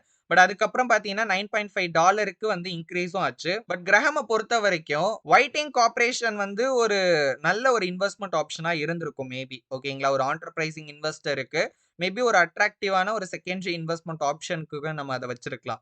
ஓகே. ஆனா இந்த வில்காக்ஸை பொறுத்த வரைக்கும் பிரைஸ் என்னதான் வந்து ஜஸ்டிஃபை பண்ற மாதிரி இருந்தாலும் அதை ஜஸ்டிஃபை பண்றதுக்கான ரீசன் சொல்றது ரொம்ப கஷ்டம். இதுக்காக இதுல இன்வெஸ்ட் பண்ணலாம், இது ஓகே அப்படின்னு சொல்ற மாதிரி எந்த ஒரு விஷயமும் பாத்தீங்கன்னா இல்ல. இதுல ரொம்ப ஆச்சரியமான விஷயம் என்ன அப்படின்னா, இந்த 2 கம்பெனில சேல்ஸ்ல கம்மியா இருக்கிற, ஏர்னிங்ஸ்ல கம்மியா இருக்கிற, டான்ஜிபிள் அசெட்ஸ்லயும் கம்மியா இருக்கிற கம்பெனி தான் மார்க்கெட் வேல்யூல ரொம்பவே பாத்தீங்கன்னா அதிகமா இருந்திருக்கு. சோ இதுல இருந்து என்ன தெரியுது அப்படின்னா, டைவர்சிஃபிகேஷன் அப்படிங்கிறதுனால அந்த கம்பெனி வந்து கண்டிப்பா சக்சஸ் ஆகணும் அப்படிங்கிற அவசியம் கிடையாது. அண்ட் முன்னாடியே பார்த்த ஒரு விஷயத்தை அகைன் ரீகாலும் பண்ணிக்கலாம். காம்ப்ளெக்சிட்டி அப்படிங்கிறது உண்மையான வேல்யூ கிடையாது. என்னதான் ஃபண்டமெண்டல் ஸ்ட்ராங்காவே இருந்தாலும் ஷார்ட் டேர்ம் பிரைஸ் ஸ்விங்ஸ்ல இருந்து அது நம்மள காப்பாத்தாது அப்படிங்கறதையும் நம்மளால புரிஞ்சுக்க முடியுது. ஏன்னா அதுதான் வைட்டிங் கார்ப்பரேஷன்ல பாத்தீங்கன்னா நடந்திருக்கு. சிம்பிளா ஃபோக்கஸ்டா இருக்கிற ஒரு கம்பெனியால மேபி லாங் டேர்ம்ல பெட்டரா பாத்தீங்கன்னா பெர்ஃபார்ம் பண்ணவும் முடியும், நல்லா சர்வைவும் ஆக முடியும் அப்படிங்கறதையும் நம்மளால இதுல இருந்து தெரிஞ்சுக்க முடியுது. சோ இதோட 8 பேர்ஸ் ஆஃப் கம்பெனியோட கம்பாரிசனை நம்ம பார்த்திருக்கோம். இப்ப கடைசியா ஆர்த்தரோட ஜெனரலான அப்சர்வேஷன் என்ன? அதாவது இந்த எல்லாத்துலயும் சேர்த்து ஜெனரலா அவர் என்ன சொல்ல வராரு அப்படிங்கிறத பார்க்கலாம். நம்பர் 1 இதுல அவரு சூஸ் பண்ணியிருக்கிற எக்ஸாம்பிள்ஸ் எல்லாமே ரேண்டமா செலக்ட் பண்ணது. ஓகேங்களா? அதுக்கு பின்னாடி வேற எந்த விதமான ஸ்பெசிஃபிக்கான இதுக்காக இந்த கம்பெனி சூஸ் பண்ணியிருக்காரு அப்படின்லாம் பார்த்தீங்கன்னா சொல்லியிருக்க முடியாது. அண்ட் இதுல வந்து சில முக்கியமான செக்டார்ஸ அவர் வந்து எக்ஸ்க்ளூட் பண்ணியிருக்காரு. சூஸே பண்ணல. உதாரணத்துக்கு யுட்டிலிட்டி கம்பெனிஸ், ரயில் ரோட் கம்பெனி, ஃபைனான்சியல் ஃபிர்ம்ஸ் எல்லாம் பார்த்தீங்கன்னா அவர் வந்து வேணும்னே பார்த்தீங்கன்னா எக்ஸ்க்ளூட் பண்ணியிருக்காரு. பட் ஸ்டில் அவர் சூஸ் பண்ண கம்பெனிஸ் மூலியமா இன்வெஸ்டர்ஸ் என்ன மாதிரியான டிசிஷன்ஸ எடுக்குறாங்க, அவங்க என்ன விரும்புறாங்க அப்படிங்கிறத அதன் மூலியமா நம்ம தெரிஞ்சுக்கிற மாதிரி தான் கம்பெனிஸ் அவர் சூஸே பண்ணியிருக்காரு. இந்த கம்பெனி எல்லாமே அதோட சைஸ்ல டிஃபரன்ஸ் இருக்கு. வேற வேற இண்டஸ்ட்ரி அவங்களோட குரோத் ரேட் வேற வேற மாதிரியா இருந்திருக்கும். ப்ராஃபிட்டபிலிட்டி லெவல்ல பார்த்தீங்கன்னா ஒவ்வொன்னும் ஒவ்வொரு லெவல்ல இருக்கும். ஃபைனான்சியல் ஸ்ட்ரக்சர் வேற. வேல்யூவேஷனும் பார்த்தீங்கன்னா டிஃபரெண்ட் லெவல்ல இருக்கு. 2வது பிரைஸ் வெர்சஸ் வேல்யூ எது முக்கியம் அப்படிங்கிற ஒரு முக்கியமான கொஸ்டின். ஒரு கம்பெனில குரோத் பெட்டரா இருந்துச்சு அப்படின்னா அவங்களோட PE ரேஷியோ பார்த்தீங்கன்னா ஹையரா இருக்கு. இதே ஒரு கம்பெனி ரொம்ப அதிகமா ப்ராஃபிட்டபிளா இருக்காங்க அப்படின்னா அந்த கம்பெனியோட வேல்யூவேஷன் பார்த்தீங்கன்னா ஹையரா இருக்கு. இது கேட்க லாஜிக்கலா தோணுனாலும் ரியல் கொஸ்டின் என்ன அப்படின்னா அந்த ஹை PE ரேஷியோவும் அந்த ஹை வேல்யூவேஷனும் அதை ஜஸ்டிஃபை பண்ணுமா அப்படின்னு கேட்டீங்கன்னா அதை நம்மளால உறுதியா சொல்லிடவே முடியாது. ஏன்னா ஃபியூச்சர் growth அப்படிங்கிறது கம்ப்ளீட்டா பாத்தீங்கன்னா அன்சர்டைனான ஒரு விஷயம். சம்டைம்ஸ் மார்க்கெட்ல வந்து என்னதான் ஒரு கம்பெனி நல்லாவே grow ஆகியிருந்தாலும் அது ரொம்ப ஓவர் எஸ்டிமேட் பண்ணியும் அதை ஒரு ஹை வேல்யூக்கு கொண்டு போறதுக்கான வாய்ப்பு இருக்கு. இல்ல ஸ்டெபிலிட்டியா சம்டைம்ஸ் வந்து அண்டர் எஸ்டிமேட்டும் பாத்தீங்கன்னா மார்க்கெட்ல பண்ணுவாங்க. நம்பர் 3 ஒரு ஸ்ட்ராங்கான ஜட்ஜ்மெண்ட்டை எப்படி நம்ம எடுக்கிறது? முதல்ல எந்த மாதிரியான சிச்சுவேஷன்ஸை நம்ம அவாய்ட் பண்ணணும் அப்படிங்கறத ஆர்த்தர் வந்து தெளிவா பாயிண்ட் அவுட் பண்ணியிருக்காரு. ஃபர்ஸ்ட் ஒரு ஸ்டாக்ல ஹை ஸ்பெகுலேஷன் இருந்துச்சு அப்படின்னாலே கொஞ்சம் நம்ம ஜாக்கிரதையா தான் இருக்கணும். அடுத்து அந்த பிசினஸ் வந்து ரொம்ப வீக்கா இருக்காங்க, இல்ல இப்ப அந்த பிசினஸோட பெர்ஃபார்மன்ஸ்க்கு அவங்களோட வேல்யூவேஷன் வந்து ரொம்பவே ஜாஸ்தியா இருக்கு, மார்க்கெட்ல அந்த ஸ்டாக் மேல அதிக அளவுல எக்ஸைட்மெண்ட் இருக்கு அப்படின்னா அதை எல்லாத்தையுமே வந்து நம்ம எக்ஸ்க்ளூட் பண்ணிடலாம். ஏன்னா அந்த டைம்ல எல்லாம் ஓவர் வேல்யூவேஷன்ல இருக்கிறது நார்மல் தான். அடுத்தது இந்த காங்க்ளமரேட்ஸ், எம்பையர் பில்டர்ஸ், காம்ப்ளெக்ஸான capital structure, art issues, enthusiasm இது எல்லாத்தையுமே பாத்தீங்கன்னா தவிர்த்தறது நல்லது அப்படின்னு சொல்றாரு. 4வது ஒரு பக்கம் ஓவர் வேல்யூவேஷன் தொல்லை அப்படின்னா இன்னொரு பக்கம் அண்டர் வேல்யூவேஷன் தொல்லை. சில ஸ்டாக்ஸ் எல்லாம் பிசினஸ் சூப்பரா இருக்கும், அவங்களோட அசெட் வேல்யூவை விட கம்மியான வேல்யூக்கு தான் அந்த ஸ்டாக்கே ட்ரேட் ஆகிட்டு இருக்கும். பதாதுக்கு அதோட PE ரேஷியோவும் வந்து பாத்தீங்கன்னா less than 10, less than 7, sometimes less than 5 கூட பாத்தீங்கன்னா இருக்கும். ஏன் இந்த மாதிரி வந்து ஒரு லோ பிரைஸுக்கு ட்ரேட் ஆகுது அப்படின்னு பார்த்தோம்னா அதுக்கு ஒரு முக்கியமான காரணமா அந்த கம்பெனிலயோ இல்ல அந்த ஸ்டாக்லயோ இருக்கிற ரீசன்ட் ஏர்னிங்ஸ் வந்து பாத்தீங்கன்னா முன்ன இருந்ததை விட கம்மியாகி இருக்கிறதுக்கான வாய்ப்பு இருக்கு. பட் அது வந்து ஒரு டெம்பரரியான ஃபாலா தான் மோஸ்ட்லி இருந்திருக்கும். ஆனா அதை பார்த்தே மார்க்கெட் வந்து அதுக்கும் சேர்த்து ஓவரா ரியாக்ட் பண்ணி அந்த ஸ்டாக்கை ரொம்ப அண்டர் வேல்யூட் ஆக்கிடுவாங்க. அண்ட் இந்த மாதிரியான சூழ்நிலையில தான் ரியல் இன்வெஸ்ட்மெண்ட் ஆப்பர்ச்சுனிட்டி அப்படிங்கிறது நமக்கு கிடைக்கிறதுக்கு நிறைய வாய்ப்பு இருக்குன்னு ஆர்த்தர் சொல்றாரு. 5வது லார்ஜ் பிரைஸ் பிளக்சுவேஷன் அப்படிங்கிறது ரொம்ப நார்மல். ஏன்னா 1961 62 அந்த டைம்லயுமே வந்து மோஸ்ட் ஆஃப் த ஸ்டாக்ஸ் வந்து அந்த ஸ்டாக் பெட்டரா இருந்தாலும் அந்த ஸ்டாக் எல்லாமே பாத்தீங்கன்னா பெரிய அளவுல ஃபாலோ ஆகியிருக்கு. டியூ டு அந்த எக்கனாமிக் கண்டிஷனாவும் இருக்கலாம், இல்ல வந்து ஓவரால் மார்க்கெட் சென்டிமெண்டாலையும் இருக்கலாம். ஆனா அதே மாதிரியான ஒரு விஷயம் 1969 70லயும் பாத்தீங்கன்னா ரிப்பீட் ஆகியிருக்கு. சோ இந்த மாதிரியான டைம்லலாம் 30%, 40%, ஏன் ஈவன் 50% அளவுக்கு கூட நம்ம வந்து ஃபால் எக்ஸ்பெக்ட் பண்ணலாம் அப்படின்னு சொல்றாரு ஆர்த்தர். 6வது வாலடைலிட்டி அப்படிங்கிறது ஸ்டாக் இன்வெஸ்ட்மெண்ட்ல ஒரு அங்கம். ஆல்ரெடி நம்ம வந்து மெக்ரேவ் ஹில் அப்படின்னு ஒரு கம்பெனியை பத்தி பார்த்திருக்கோம். சோ வருஷம் இந்த கம்பெனியோட பிரைஸ் அப்படிங்கிறது ஒன்னு 50% ஏறி இருக்கு, இல்ல 50% இறங்கி இருக்கு 1958ல இருந்து 70க்குள்ள மட்டும். சோ வைல்டு பிளக்சுவேஷன் அப்படிங்கிறது இந்த கம்பெனில வந்து ரொம்ப ரொட்டீனாவே இருந்திருக்கு. அண்ட் ஆல்ரெடி நமக்கு தெரியும் இது வந்து ரொம்ப ஸ்ட்ராங்கான ரொம்ப எஸ்டாப்ளிஷ்டான ஒரு கம்பெனியும் கூட. அண்ட் நேஷனல் ஜெனரல் அப்படிங்கிற கம்பெனிலயும் இதே மாதிரியான பெரிய பெரிய பிரைஸ் ஸ்விங்ஸ் அப்படிங்கிறது பாத்தீங்கன்னா நடந்திருக்கு. சோ இதுல இருந்து நமக்கு என்ன தெரியுது அப்படின்னா இந்த மாதிரி பெரிய வாலடைலிட்டியையும் ஒரு இன்வெஸ்டரா நம்ம ஃபேஸ் பண்றதுக்கு தயாரா இருக்கணும், எஸ்பெஷலி லாங் டேர்ம் இன்வெஸ்ட்மெண்ட்ல. 7வது இப்ப இருக்கிற மாடர்ன் செக்யூரிட்டிஸ் அனாலிசிஸ பாத்தீங்கன்னா ஆர்த்தர் கிரிட்டிசைஸ் பண்றாரு. ஏன்னா இங்க தான் ரொம்ப ரொம்ப ஒரு முக்கியமான ஒரு பாயிண்ட் அவர் சொல்றாரு. அது என்ன அப்படின்னா மோஸ்ட் ஆஃப் த அனாலிசிஸ்ட் என்ன பண்றாங்கன்னா இப்போ எந்த ஸ்டாக் பெட்டரா பெர்ஃபார்ம் பண்ணுது அப்படிங்கறதுல ப்ரெடிக்ட் பண்றதுல ரொம்ப ரொம்ப ரொம்ப பாத்தீங்கன்னா ஆர்வமா இருக்காங்க. ஃபியூச்சர்ல அவங்களோட ஏர்னிங்ஸ் growth எப்படி இருக்கும் அப்படிங்கறத கணிக்கணும் அப்படின்னு அவங்க முயற்சி பண்றாங்க. அண்ட் மார்க்கெட் பிஹேவியரை ஆன்டிசிபேட் பண்ணவும் பாத்தீங்கன்னா அவங்க ட்ரை பண்றாங்க. இதை எப்பயாவது நம்ம ஃப்ளூக்ல வேணா பாத்தீங்கன்னா பண்ணிட முடியும் சக்சஸ்ஃபுல்லா. அதாவது நம்ம என்ன அனாலிசிஸ் பண்ணி வச்சிருக்கோமோ அதே மாதிரி விஷயம் பாத்தீங்கன்னா இன் ஃபியூச்சர்லயும் நடந்திருக்கும். பட் இதை கன்சிஸ்டன்டா பண்ண முடியுமா அப்படின்னு கேட்டீங்கன்னா அது டவுட் தான். அதுக்கு பதிலா ஒரு உண்மையான அனாலிசிஸ்ட் என்ன பண்ணணும் அப்படின்னா, வின்னர்ஸ பிரெடிக்ட் பண்றதுக்கு பதிலா, எங்க நமக்கு ரியல் வேல்யூ இருக்கும் அப்படிங்கிறத நம்ம பார்க்கணும். Tangible assets, consecutive earnings, financially எந்த அளவுக்கு ஸ்ட்ராங்கா இருக்காங்க, எந்த அளவுக்கு மார்ஜின் ஆஃப் சேஃப்டிலாம் இருக்கு அப்படிங்கிற விஷயத்துல நம்ம ஆக்சுவலா ஃபோக்கஸ் பண்ணணும். அத விட்டுட்டு fashion, growth excitement, market movement இதெல்லாம் பார்த்தீங்கன்னா நம்ம கண்டுக்கவே கூடாது. அண்ட் இந்த விஷயத்த நம்ம கரெக்ட்டா பண்ணோம் அப்படின்னாலே, நம்மளோட லாங் டெர்ம் ரிசல்ட்ஸ் நம்ம சாட்டிஸ்ஃபை பண்ற அளவுக்கு, அதாவது நம்ம ஏத்துக்கிற அளவுக்கு பார்த்தீங்கன்னா இருக்க நெறைய வாய்ப்பு இருக்கு அப்படின்னு சொல்லி முடிக்கிறாரு. இப்ப நம்ம ஜேசன் ஸ்வீகோட இந்த 18th சாப்டரோட கருத்து என்ன அப்படின்னு பார்க்கலாம். இந்த மார்க்கெட்ட பொறுத்தவரைக்கும் எதுவுமே புதுசு கிடையாது. எல்லாமே ஏற்கனவே ஏதோ ஒரு டைம் பார்த்தீங்கன்னா நடந்ததா தான் இருக்கும். அதே மாரி தான் இந்த ஸ்பெகுலேஷன் ஆக்டிவிட்டியும் வேற வேற விதத்துல பார்த்தீங்கன்னா ரிப்பீட்டடா நடக்குது அப்படிங்கிறத சொல்லி இந்த கமெண்ட்ரிய ஸ்டார்ட் பண்றாரு. அண்ட் இந்த கமெண்ட்ரியில அவரு முக்கியமா சொல்ல வர ஒரு மெயினான கருத்து என்ன அப்படின்னா, குட் ஸ்டாக் அப்படின்னு ஒண்ணு பார்த்தீங்கன்னா கிடையவே கிடையாது. அதாவது இது ஒரு நல்ல ஸ்டாக் அப்படின்னு பார்த்தீங்கன்னா, ஒரு ஸ்டாக்க நம்மளால எப்பவுமே சொல்லிற முடியாது. நல்ல ஸ்டாக் பிரைஸ் அப்படின்னு மட்டும் தான் சொல்ல முடியும். ஏன் அப்படின்னு கேட்டீங்கன்னா, பெரிய பெரிய கம்பெனி கூட ஒரு பாயிண்ட்ல ஒரு பேட் இன்வெஸ்ட்மென்ட் ஆப்ஷனா பார்த்தீங்கன்னா மாறலாம். இப்ப உதாரணத்துக்கு ஒரு நல்ல ஸ்டாக் ஃபண்டமெண்டலி ஸ்ட்ராங்கா இருக்கு. ஓகே, நல்ல ஸ்டாக்ன்னு சொல்லக்கூடாது. ஒரு ஸ்டாக் நல்லா இருக்கு அப்படின்னு ஒரு பேச்சுக்கு வச்சுக்கலாம். ஆனா அதோட பிரைஸ் வந்து ரொம்ப ஹையா இருக்கிறப்ப வாங்கிட்டோம் அப்படின்னா, அது கண்டிப்பா ஒரு நல்ல இன்வெஸ்ட்மென்ட்டா இருக்காது. ஓகேங்களா? சோ அதனால தான் நல்ல ஸ்டாக் அப்படின்லாம் எதுவுமே கிடையாது. நல்ல ஸ்டாக் பிரைஸ் மட்டும் தான் இருக்கு அப்படிங்கிறத ஸ்டார்ட்டிங்லயே பார்த்தீங்கன்னா சொல்லிடுறாரு. இவரும் ஆர்த்தர் மாதிரியே 8 பேர்ஸ் ஆஃப் கம்பெனிய பார்த்தீங்கன்னா எடுத்திருக்காரு. எடுத்து அத கம்பேர் பண்ணி, சோ அப்ப நடந்த விஷயம் இப்பவும் எப்படி ரிப்பீட் ஆகுது அப்படிங்கிறத சொல்ல பார்த்தீங்கன்னா ட்ரை பண்றாரு. சோ அதுல ஃபர்ஸ்ட் பேர் ஆஃப் கம்பெனி என்ன அப்படின்னா, ஒரு பக்கம் சிஸ்கோ, இன்னொரு பக்கம் சிஸ்கோ. ஃபர்ஸ்ட் சிஸ்கோ அப்படிங்கிறது சிஐஎஸ்சிஓ ஓகேங்களா? 2வது சிஸ்கோ அப்படிங்கிறது எஸ்ஒய்எஸ்சிஓ சரிங்களா? 2ம் புரொனவுன்ஸ் பண்ணும்போது ஒரே மாதிரி இருக்கும். சின்ன சவுண்ட் வேரியேஷன் இருக்கும். பட் இருந்தாலும் கேட்கிறப்போ ஒரே மாரி தான் இருக்கும். அதனால நான் ஷார்ட்டா வந்து சி சிஸ்கோ, எஸ் சிஸ்கோ அப்படின்னு சொல்றேன். இதுவே வந்து கொஞ்சம் பெருசா இருக்க மாரி தான் இருக்கும். பட் அந்த வித்தியாசம் புரியணும் அப்படிங்கிறதுக்காக அதோட ஃபர்ஸ்ட் லெட்டர் சொல்லி அந்த கம்பெனியோட நேம நான் சொல்றேன். சி சிஸ்கோவ பொறுத்தவரைக்கும் இவங்க வந்து இன்டர்நெட் எக்யூப்மென்ட் மேனுஃபேக்சர் பண்ற ஒரு கம்பெனி.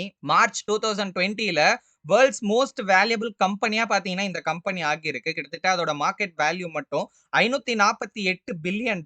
அப்ப இந்த அமௌண்ட் எல்லாம் வந்து ரொம்ப பெரிய விஷயம். இந்த ஸ்டாக்கோட பிஇ ரேஷியோ பார்த்தீங்கன்னா 219 இருந்துச்சு. அதாவது இவங்களோட எர்னிங்ஸ கம்பேர் பண்ணும்போது 219 மடங்கு ரேட் குடுத்து வாங்குறதுக்கு இந்த ஸ்டாக்க வாங்குறதுக்கு இன்வெஸ்டர்ஸ் பார்த்தீங்கன்னா அந்த டைம்ல தயாரா இருந்திருக்காங்க. இவங்களோட ரெவென்யூ கிட்டத்தட்ட $15 பில்லியன் அளவுக்கு இருந்திருக்கு. அதுல இருந்து கிட்டத்தட்ட $2.5 பில்லியன் அளவுக்கு பார்த்தீங்கன்னா இவங்க வந்து சம்பாதிக்கிறாங்க. பட் ஸ்டில் இவங்க எந்த விதமான டிவிடெண்டையும் பார்த்தீங்கன்னா பே பண்றதே கிடையாது. கிட்டத்தட்ட இந்த ஸ்டாக் ஐபிஓ ரிலீஸ் ஆனதுக்கு அப்புறம் மட்டும் அந்த ரிட்டர்ன்ஸ கேட்டீங்கன்னா ஷாக் ஆகிருவீங்க. 1,37,700% பார்த்தீங்கன்னா ரிட்டர்ன்ஸ். அதாவது இந்த ஸ்டாக் வந்து மார்க்கெட்ல லிஸ்ட் ஆனதுக்கு அப்புறம் ஒவ்வொரு வருஷமும் பார்த்தீங்கன்னா 200%க்கு மேல ரிட்டர்ன்ஸ் குடுத்திருக்கு. கொஞ்சம் யோசிச்சு பாருங்க. ஒரு ஸ்டாக் வாங்குறீங்க. அந்த ஸ்டாக் இப்ப ரூ. 100ல இருக்கு. ஒரே வருஷத்துல அது ரூ. 300 ஆகுது. இப்ப ரூ. 300ல இருந்து அப்படியே வந்து பார்த்தீங்கன்னா ரூ. 900 ஆகுது. இப்படி 200% அளவுக்கு ப்ராஃபிட் வருஷா வருஷம் வந்தா எப்படி இருக்கும்னு யோசிச்சு பாருங்க. அந்த அளவுக்கு ஒரு அபரிவிதமான வளர்ச்சிய இந்த ஸ்டாக் வந்து பார்த்தீங்கன்னா அடைஞ்சிருக்கு. இதனாலேயே இந்த ஸ்டாக் மேல ஒரு பெரிய எக்ஸைட்மென்ட் அப்படிங்கிறது மார்க்கெட்ல கிரியேட் ஆகிருச்சு. மெயினா இன்வெஸ்டர்ஸ் இந்த ஸ்டாக்ல இன்ட்ரெஸ்ட் காட்டுறதுக்கு ரீசன் என்ன அப்படின்னா, இது வந்து இன்டர்நெட் சம்பந்தமான ஒரு ஸ்டாக். ஓகேங்களா? ஏன்னா அந்த டைம்ல 2000 டைம்லலாம் இன்னைக்கு இருக்கிற அளவுக்கு இன்டர்நெட் வந்து பூம் ஆன காலகட்டம் அது கிடையாது. சரிங்களா? இன்னைக்கு தான் நம்ம எல்லார் கையிலயும் ஸ்மார்ட் போன் இருக்கு. எல்லாருமே பார்த்தீங்கன்னா டேட்டா இன்டர்நெட்ட யூஸ் பண்ணிட்டு இருக்கோம். பட் அந்த காலத்துலலாம் இன்டர்நெட் அப்படிங்கிறது ரொம்ப ஃபியூ பீப்பிள்ஸ் கிட்ட மட்டும் தான் இருந்துச்சு. கொஞ்சம் பேரால தான் ஆக்சஸே பண்ண முடிஞ்சது. சோ பூம் ஆயிட்டு இருக்க ஒரு இண்டஸ்ட்ரி. பட் அதுதான் ஃபியூச்சர் அப்படிங்கிறத அப்பவே பார்த்தீங்கன்னா நெறைய பேர் பிரெடிக்ட் பண்ணிட்டாங்க. அது சம்பந்தமா இந்த கம்பெனி இருக்கிறதுனால இன்வெஸ்டர்ஸ்க்கு ஒரு ஆர்வம் அதனாலேயே பார்த்தீங்கன்னா வந்துச்சு. ஓகேங்களா? ஒரு இன்னோவேஷன் இருக்கு. குரோத்தும் வந்து பயங்கரமா இருக்கு அப்படின்னு நெறைய பேர் ஆர்வம் காட்ட ஆரம்பிச்சாங்க. சோ இந்த ஸ்டாக் அப்படிங்கிறது இன்வெஸ்டர்ஸோட எமோஷனலா பார்த்தோம் அப்படின்னா ரொம்ப ரொம்ப ரொம்ப பவர்ஃபுல்லா இருந்திருக்கு. ஓகே, அதுவே இந்த ஸ்டாக் இந்த அளவுக்கு ரிட்டர்ன்ஸ் குடுக்கிறதுக்கு ஒரு முக்கியமான காரணம். 2வது இப்போ சிஸ்கோவ எடுத்தோம் அப்படின்னா, சிஸ்கோ கார்ப்பரேஷன் இவங்க வந்து ஃபுட் டிஸ்ட்ரிபியூட்டர் பிசினஸ். ஓகேங்களா? ஃபுட் டிஸ்ட்ரிபியூட் பண்ற பிசினஸ்ல இருக்காங்க. ரெஸ்டாரண்ட், ஹாஸ்பிடல், ஸ்கூல்ஸ் இந்த மாரி இடத்துக்குலாம் ஃபுட்ஸ விநியோகம் பண்ணுவாங்க இல்லீங்களா? சோ அந்த பிசினஸ்ல இருக்கிறவங்க. சோ கிட்டத்தட்ட 30 வருஷமா மார்க்கெட்ல லிஸ்ட் ஆகி இருக்காங்க. இவங்களோட ரெவென்யூ பார்த்தீங்கன்னா $17.7 பில்லியன். ஓகேங்களா? ரெவென்யூ வைஸ் பார்த்தோம்னா சிஸ்கோவ விட அதிகமா இவங்க ரெவென்யூ பண்றாங்க. பட் இவங்களோட எர்னிங்ஸ் வந்து 457 மில்லியன் தான். இந்த கம்பெனியோட மார்க்கெட் வேல்யூ 11.7 பில்லியன் டாலர். இவங்களோட பிஇ ரேஷியோ 26 டைம்ஸ் தான். ஓகேங்களா? அது மட்டும் இல்லாம இந்த கம்பெனி டிவிடெண்ட்ட பே பண்றாங்க. ரீசென்ட்டா இன்கிரீஸும் பண்ணியிருக்காங்க. பட் இன்வெஸ்டர்ஸ் பாயிண்ட் ஆஃப் வியூல இது வந்து எமோஷனலி கொஞ்சம் போரிங்கான கம்பெனி. ஓகேங்களா? ஏன் அப்படின்னு கேட்டீங்கன்னா, இப்போ இதுல வந்து பெரிய என்ன சொல்றது? எக்ஸைட்மென்ட்டே இல்ல. இவங்க வந்து டெலிவரி ட்ரக்ஸ் வச்சிருக்காங்க. கேஃபேட்டரி ஃபுட்ஸ் எல்லாம் புரொவைட் பண்ணிட்டு இருக்காங்க. ஒரு ஃபுட் இண்டஸ்ட்ரி அப்படிங்கிறது புதுசெல்லாம் கிடையாது. ஓகேங்களா? அது 100 வருஷமா பார்த்தீங்கன்னா, இருந்துட்டு இருக்க ஒரு ஃபீல்டு தான். அதுல இது ஒன் ஆஃப் த கம்பெனி. அதனால பெரிய எக்ஸைட்மென்ட் பார்த்தீங்கன்னா, இன்வெஸ்டர்ஸ் மத்தியில காட்டல. இப்ப இந்த 2 கம்பெனிய நம்ம எமோஷனல் பயாஸா, அதாவது இன்வெஸ்டிங்ல இருக்கிற எமோஷனல் பயாஸா கம்பேர் பண்ணும்போது, சிஸ்கோ தான் ஃபியூச்சர். அதாவது சிஸ்கோ வந்து அதுதான் ஃபியூச்சர். டெக்னாலஜி இருக்கு, குரோத் இருக்கு. ரொம்ப ஹாட்டா இருக்கு இந்த ஸ்டாக். பயங்கரமா இன்கிரீஸ் ஆயிட்டு இருக்கு. இதே சிஸ்கோவ எடுத்தோம் அப்டின்னா, போரிங்கா இருக்கு. ஃபுட் இண்டஸ்ட்ரி தான். ரொம்ப ஸ்லோவா தான் இருக்கு. அவ்ளோ ரெவென்யூ பண்ணியும் ஏர்னிங்ஸ் பெருசா இல்ல. பிசினஸும் ரொம்ப வந்து அந்த இண்டஸ்ட்ரி ரொம்ப டல்லா இருக்க மாரி பார்த்தீங்கன்னா, ஃபீல் பண்ணாங்க. பட் ஒரு இன்டெலிஜென்ட் இன்வெஸ்டர்ஸ் இந்த மாதிரி பார்த்தீங்கன்னா, கம்பேரே பண்ண மாட்டாங்க. அவங்க மெயினா பார்க்குறது அதோட valuation, balance sheet, earnings quality, sustainability இந்த மாரி விஷயங்கள தான் மெயினா பார்த்தீங்கன்னா செக் பண்ணுவாங்க. ஓகே, இப்ப இந்த சிஸ்கோல இருக்கிற ப்ராப்ளம் ஆக்சுவலி என்ன அப்படிங்கிறத ஒன் பை ஒன்னா பார்க்கலாம். இந்த கம்பெனியோட குரோத் அப்படிங்கிறது மெயினா பார்த்தீங்கன்னா, அக்யூசேஷன்ல இருந்து தான் வந்திருக்கு அப்படின்னு சொல்றாரு. ஒரே மாசத்துல கிட்டத்தட்ட 10.2 பில்லியன செலவு பண்ணி 11 கம்பெனிய பார்த்தீங்கன்னா, இந்த சிஸ்கோ வாங்குறாங்க. சோ இதனால என்ன ஆகுது அப்டின்னா, அத அவங்க பிசினஸோட இன்டகிரேட் பண்றது பார்த்தீங்கன்னா, கொஞ்சம் கஷ்டமாகுது. ஒரே மாசத்துல 11 கம்பெனினா யோசிச்சு பாருங்க. அவங்க பிசினஸ் ஆப்பரேஷனும், இவங்க பிசினஸ் ஆப்பரேஷனும் மெர்ஜ் ஆகணும். அத இவங்க கரெக்ட்டா ஹேண்டில் பண்ணணும். இப்போ ஒரு கம்பெனிய வாங்கிட்டாங்க. அத வச்சு என்ன பண்ண போறாங்க அப்படின்னு யோசிக்கிற கேப்ல இன்னொரு கம்பெனி வாங்குறேன். இப்படியே பண்ணிட்டே இருக்கும்போது, அதுல ரொம்ப ஹை அமௌண்ட் குடுத்து பார்த்தீங்கன்னா, ஒரு பிசினஸ வாங்குறதுக்கும் நெறைய சான்சஸ் இருக்கு. 2வது இவங்களோட ஏர்னிங்ஸ் வந்து அதிகமாகுறதுக்கு ஸ்டாக் ஆப்ஷன்ஸ்ல இவங்களுக்கு கிடைச்ச டாக்ஸ் பெனிஃபிட்டும் ஒரு காரணம் அப்படின்னு சொல்றாங்க. ஏன்னா இவங்களோட வருமானத்துல 3ல 1 பங்கு பார்த்தீங்கன்னா, இந்த ஆப்ஷன் ரிலேட்டட் டாக்ஸ் பிரேக்ல இருந்து மட்டுமே வந்திருக்கு அப்படின்னு சொல்றாரு. இது வந்து உண்மையான ஆப்பரேட்டிங் ஏர்னிங்ஸ் கிடையாது. ஓகேங்களா? இது எல்லாமே பைனான்சியல் மார்க்கெட்லயே உங்களுக்கு கிடைச்ச டாக்ஸ்ல இருந்து கிடைச்ச பெனிஃபிட் மூலியமா வந்த வருமானம். ஓகேங்களா? இது வந்து நிலைச்சிருக்கும் அப்படின்னு சொல்ல முடியாது. ஏன்னா ஒரு பிசினஸ் அப்படிங்கிறது அவங்களோட பிசினஸ் ஆப்பரேஷன்ல இருந்து வர வருமானம் தான் நமக்கு உண்மையானது. ஓகேங்களா? அத தான் நம்ம மெயினா செக் பண்ணணும். இதுவும் முக்கியம் தான். பட் அதுக்காக அத வந்து நம்மளுக்கு ஒரு சின்ன அமௌண்ட்டா இருக்க வரைக்கும் பிரச்சனை இல்ல. மோஸ்ட் ஆஃப் த ஏர்னிங்ஸே அதுலருந்து வருது அப்டின்னா தான் நம்ம கொஞ்சம் கவனமா இருக்கணும். அடுத்தது இவங்களோட இன்வெஸ்ட்மென்ட் கெயின்ஸ் எல்லாம் பார்த்தீங்கன்னா, ப்ராஃபிட் மாதிரி காட்டுனது. சரிங்களா? ஏன்னா இவங்களோட இன்வெஸ்ட்மென்ட்ட $5.8 பில்லியன் அளவுக்கு வித்துட்டு, திரும்ப $6 பில்லியன் பார்த்தீங்கன்னா வாங்கியிருக்காங்க. இதெல்லாம் பார்க்கிறப்போ சிஸ்கோ அப்படிங்கிறது உண்மையாலேயே ஒரு டெக் கம்பெனியா? இல்ல ஒரு இன்வெஸ்ட்மென்ட் ஃபண்ட் கம்பெனியா? அப்படிங்கிற கேள்விய பார்த்தீங்கன்னா உருவாக்குது.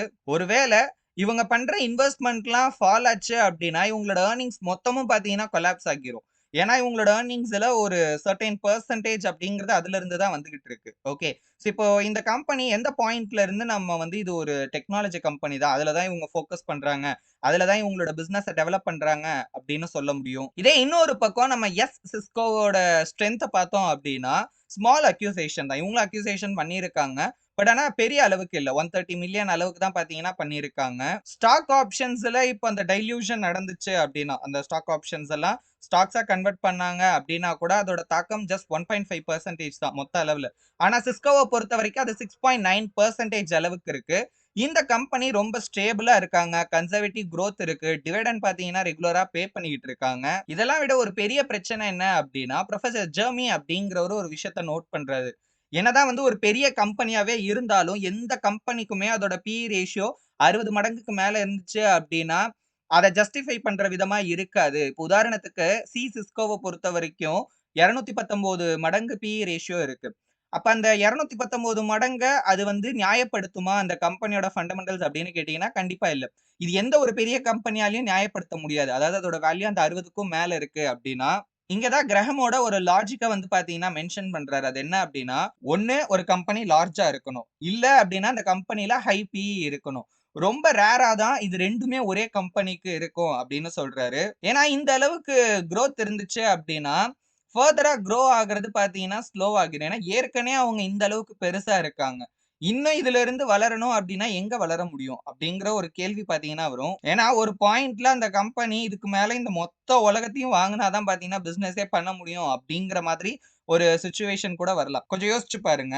இப்போ ஒரு இண்டஸ்ட்ரி, ஒரு ஃபீல்டு இருக்கு. இப்ப இன்டர்நெட் ஃபீல்டே எடுத்துக்கலாம். சிஸ்கோவோட கதையே எடுத்துக்கலாம். சரிங்களா? இப்போ உலகத்துல ஒரு 800 கோடி பேர் இருக்காங்க அப்டின்னா, இப்பவே அந்த கம்பெனி வந்து ஒரு பெரிய லெவல்ல பிசினஸ் பண்ணி மோஸ்ட் ஆஃப் த பீப்பிள் ஏதோ ஒரு வகையில இவங்களோட டெக்னாலஜியையோ, இல்ல இவங்களோட ப்ராடக்ட்ஸயோ ஏதோ ஒண்ணு யூஸ் பண்ணாங்கன்னு வச்சுக்கலாம். ஓகே. மீதி இருக்கிற மக்களும் யூஸ் பண்ண ஆரம்பிச்சுட்டாங்க அப்டின்னா, இதுக்கப்புறம் ஃபர்தரா இவங்க என்ன பிசினஸ் பண்ண முடியும்? அந்த மாரி பார்த்தீங்கன்னா, ஒரு விஷயத்த சொல்ல வராரு. அண்ட் அது வந்து பாசிபிளும் கிடையாது.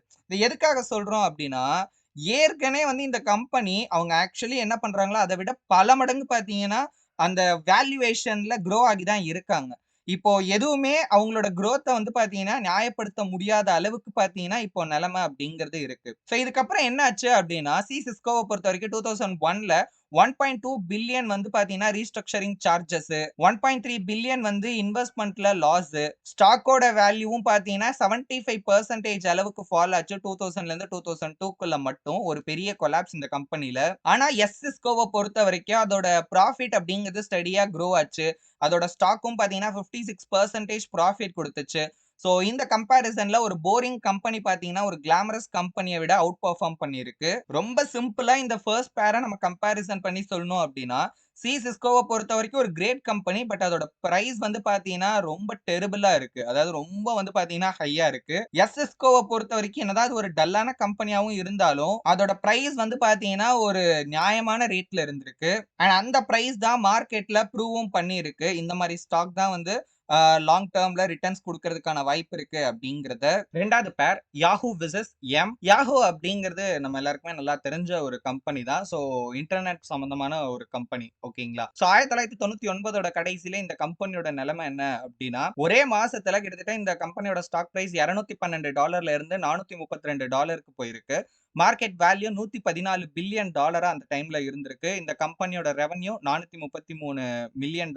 இந்த கம்பெனியோட எர்னிங்ஸ் கிட்டத்தட்ட $35 மில்லியன் இருந்திருக்கு. ஆனா பிஇ ரேஷியோ தான் பார்த்தீங்கன்னா, இருக்கிறதுலயே ரொம்ப ஷாக்கிங்கான ஒரு வேல்யூ. கிட்டத்தட்ட 3264 மடங்கு. இப்ப இந்த கம்பெனி வந்து ரூ. 1 சம்பாரிக்கிறாங்க அப்டின்னா, இந்த கம்பெனியோட ஸ்டாக்க ரூ. 3264 குடுத்து வாங்குறதுக்கு பார்த்தீங்கன்னா, அந்த டைம்ல தயாரா இருந்திருக்காங்க.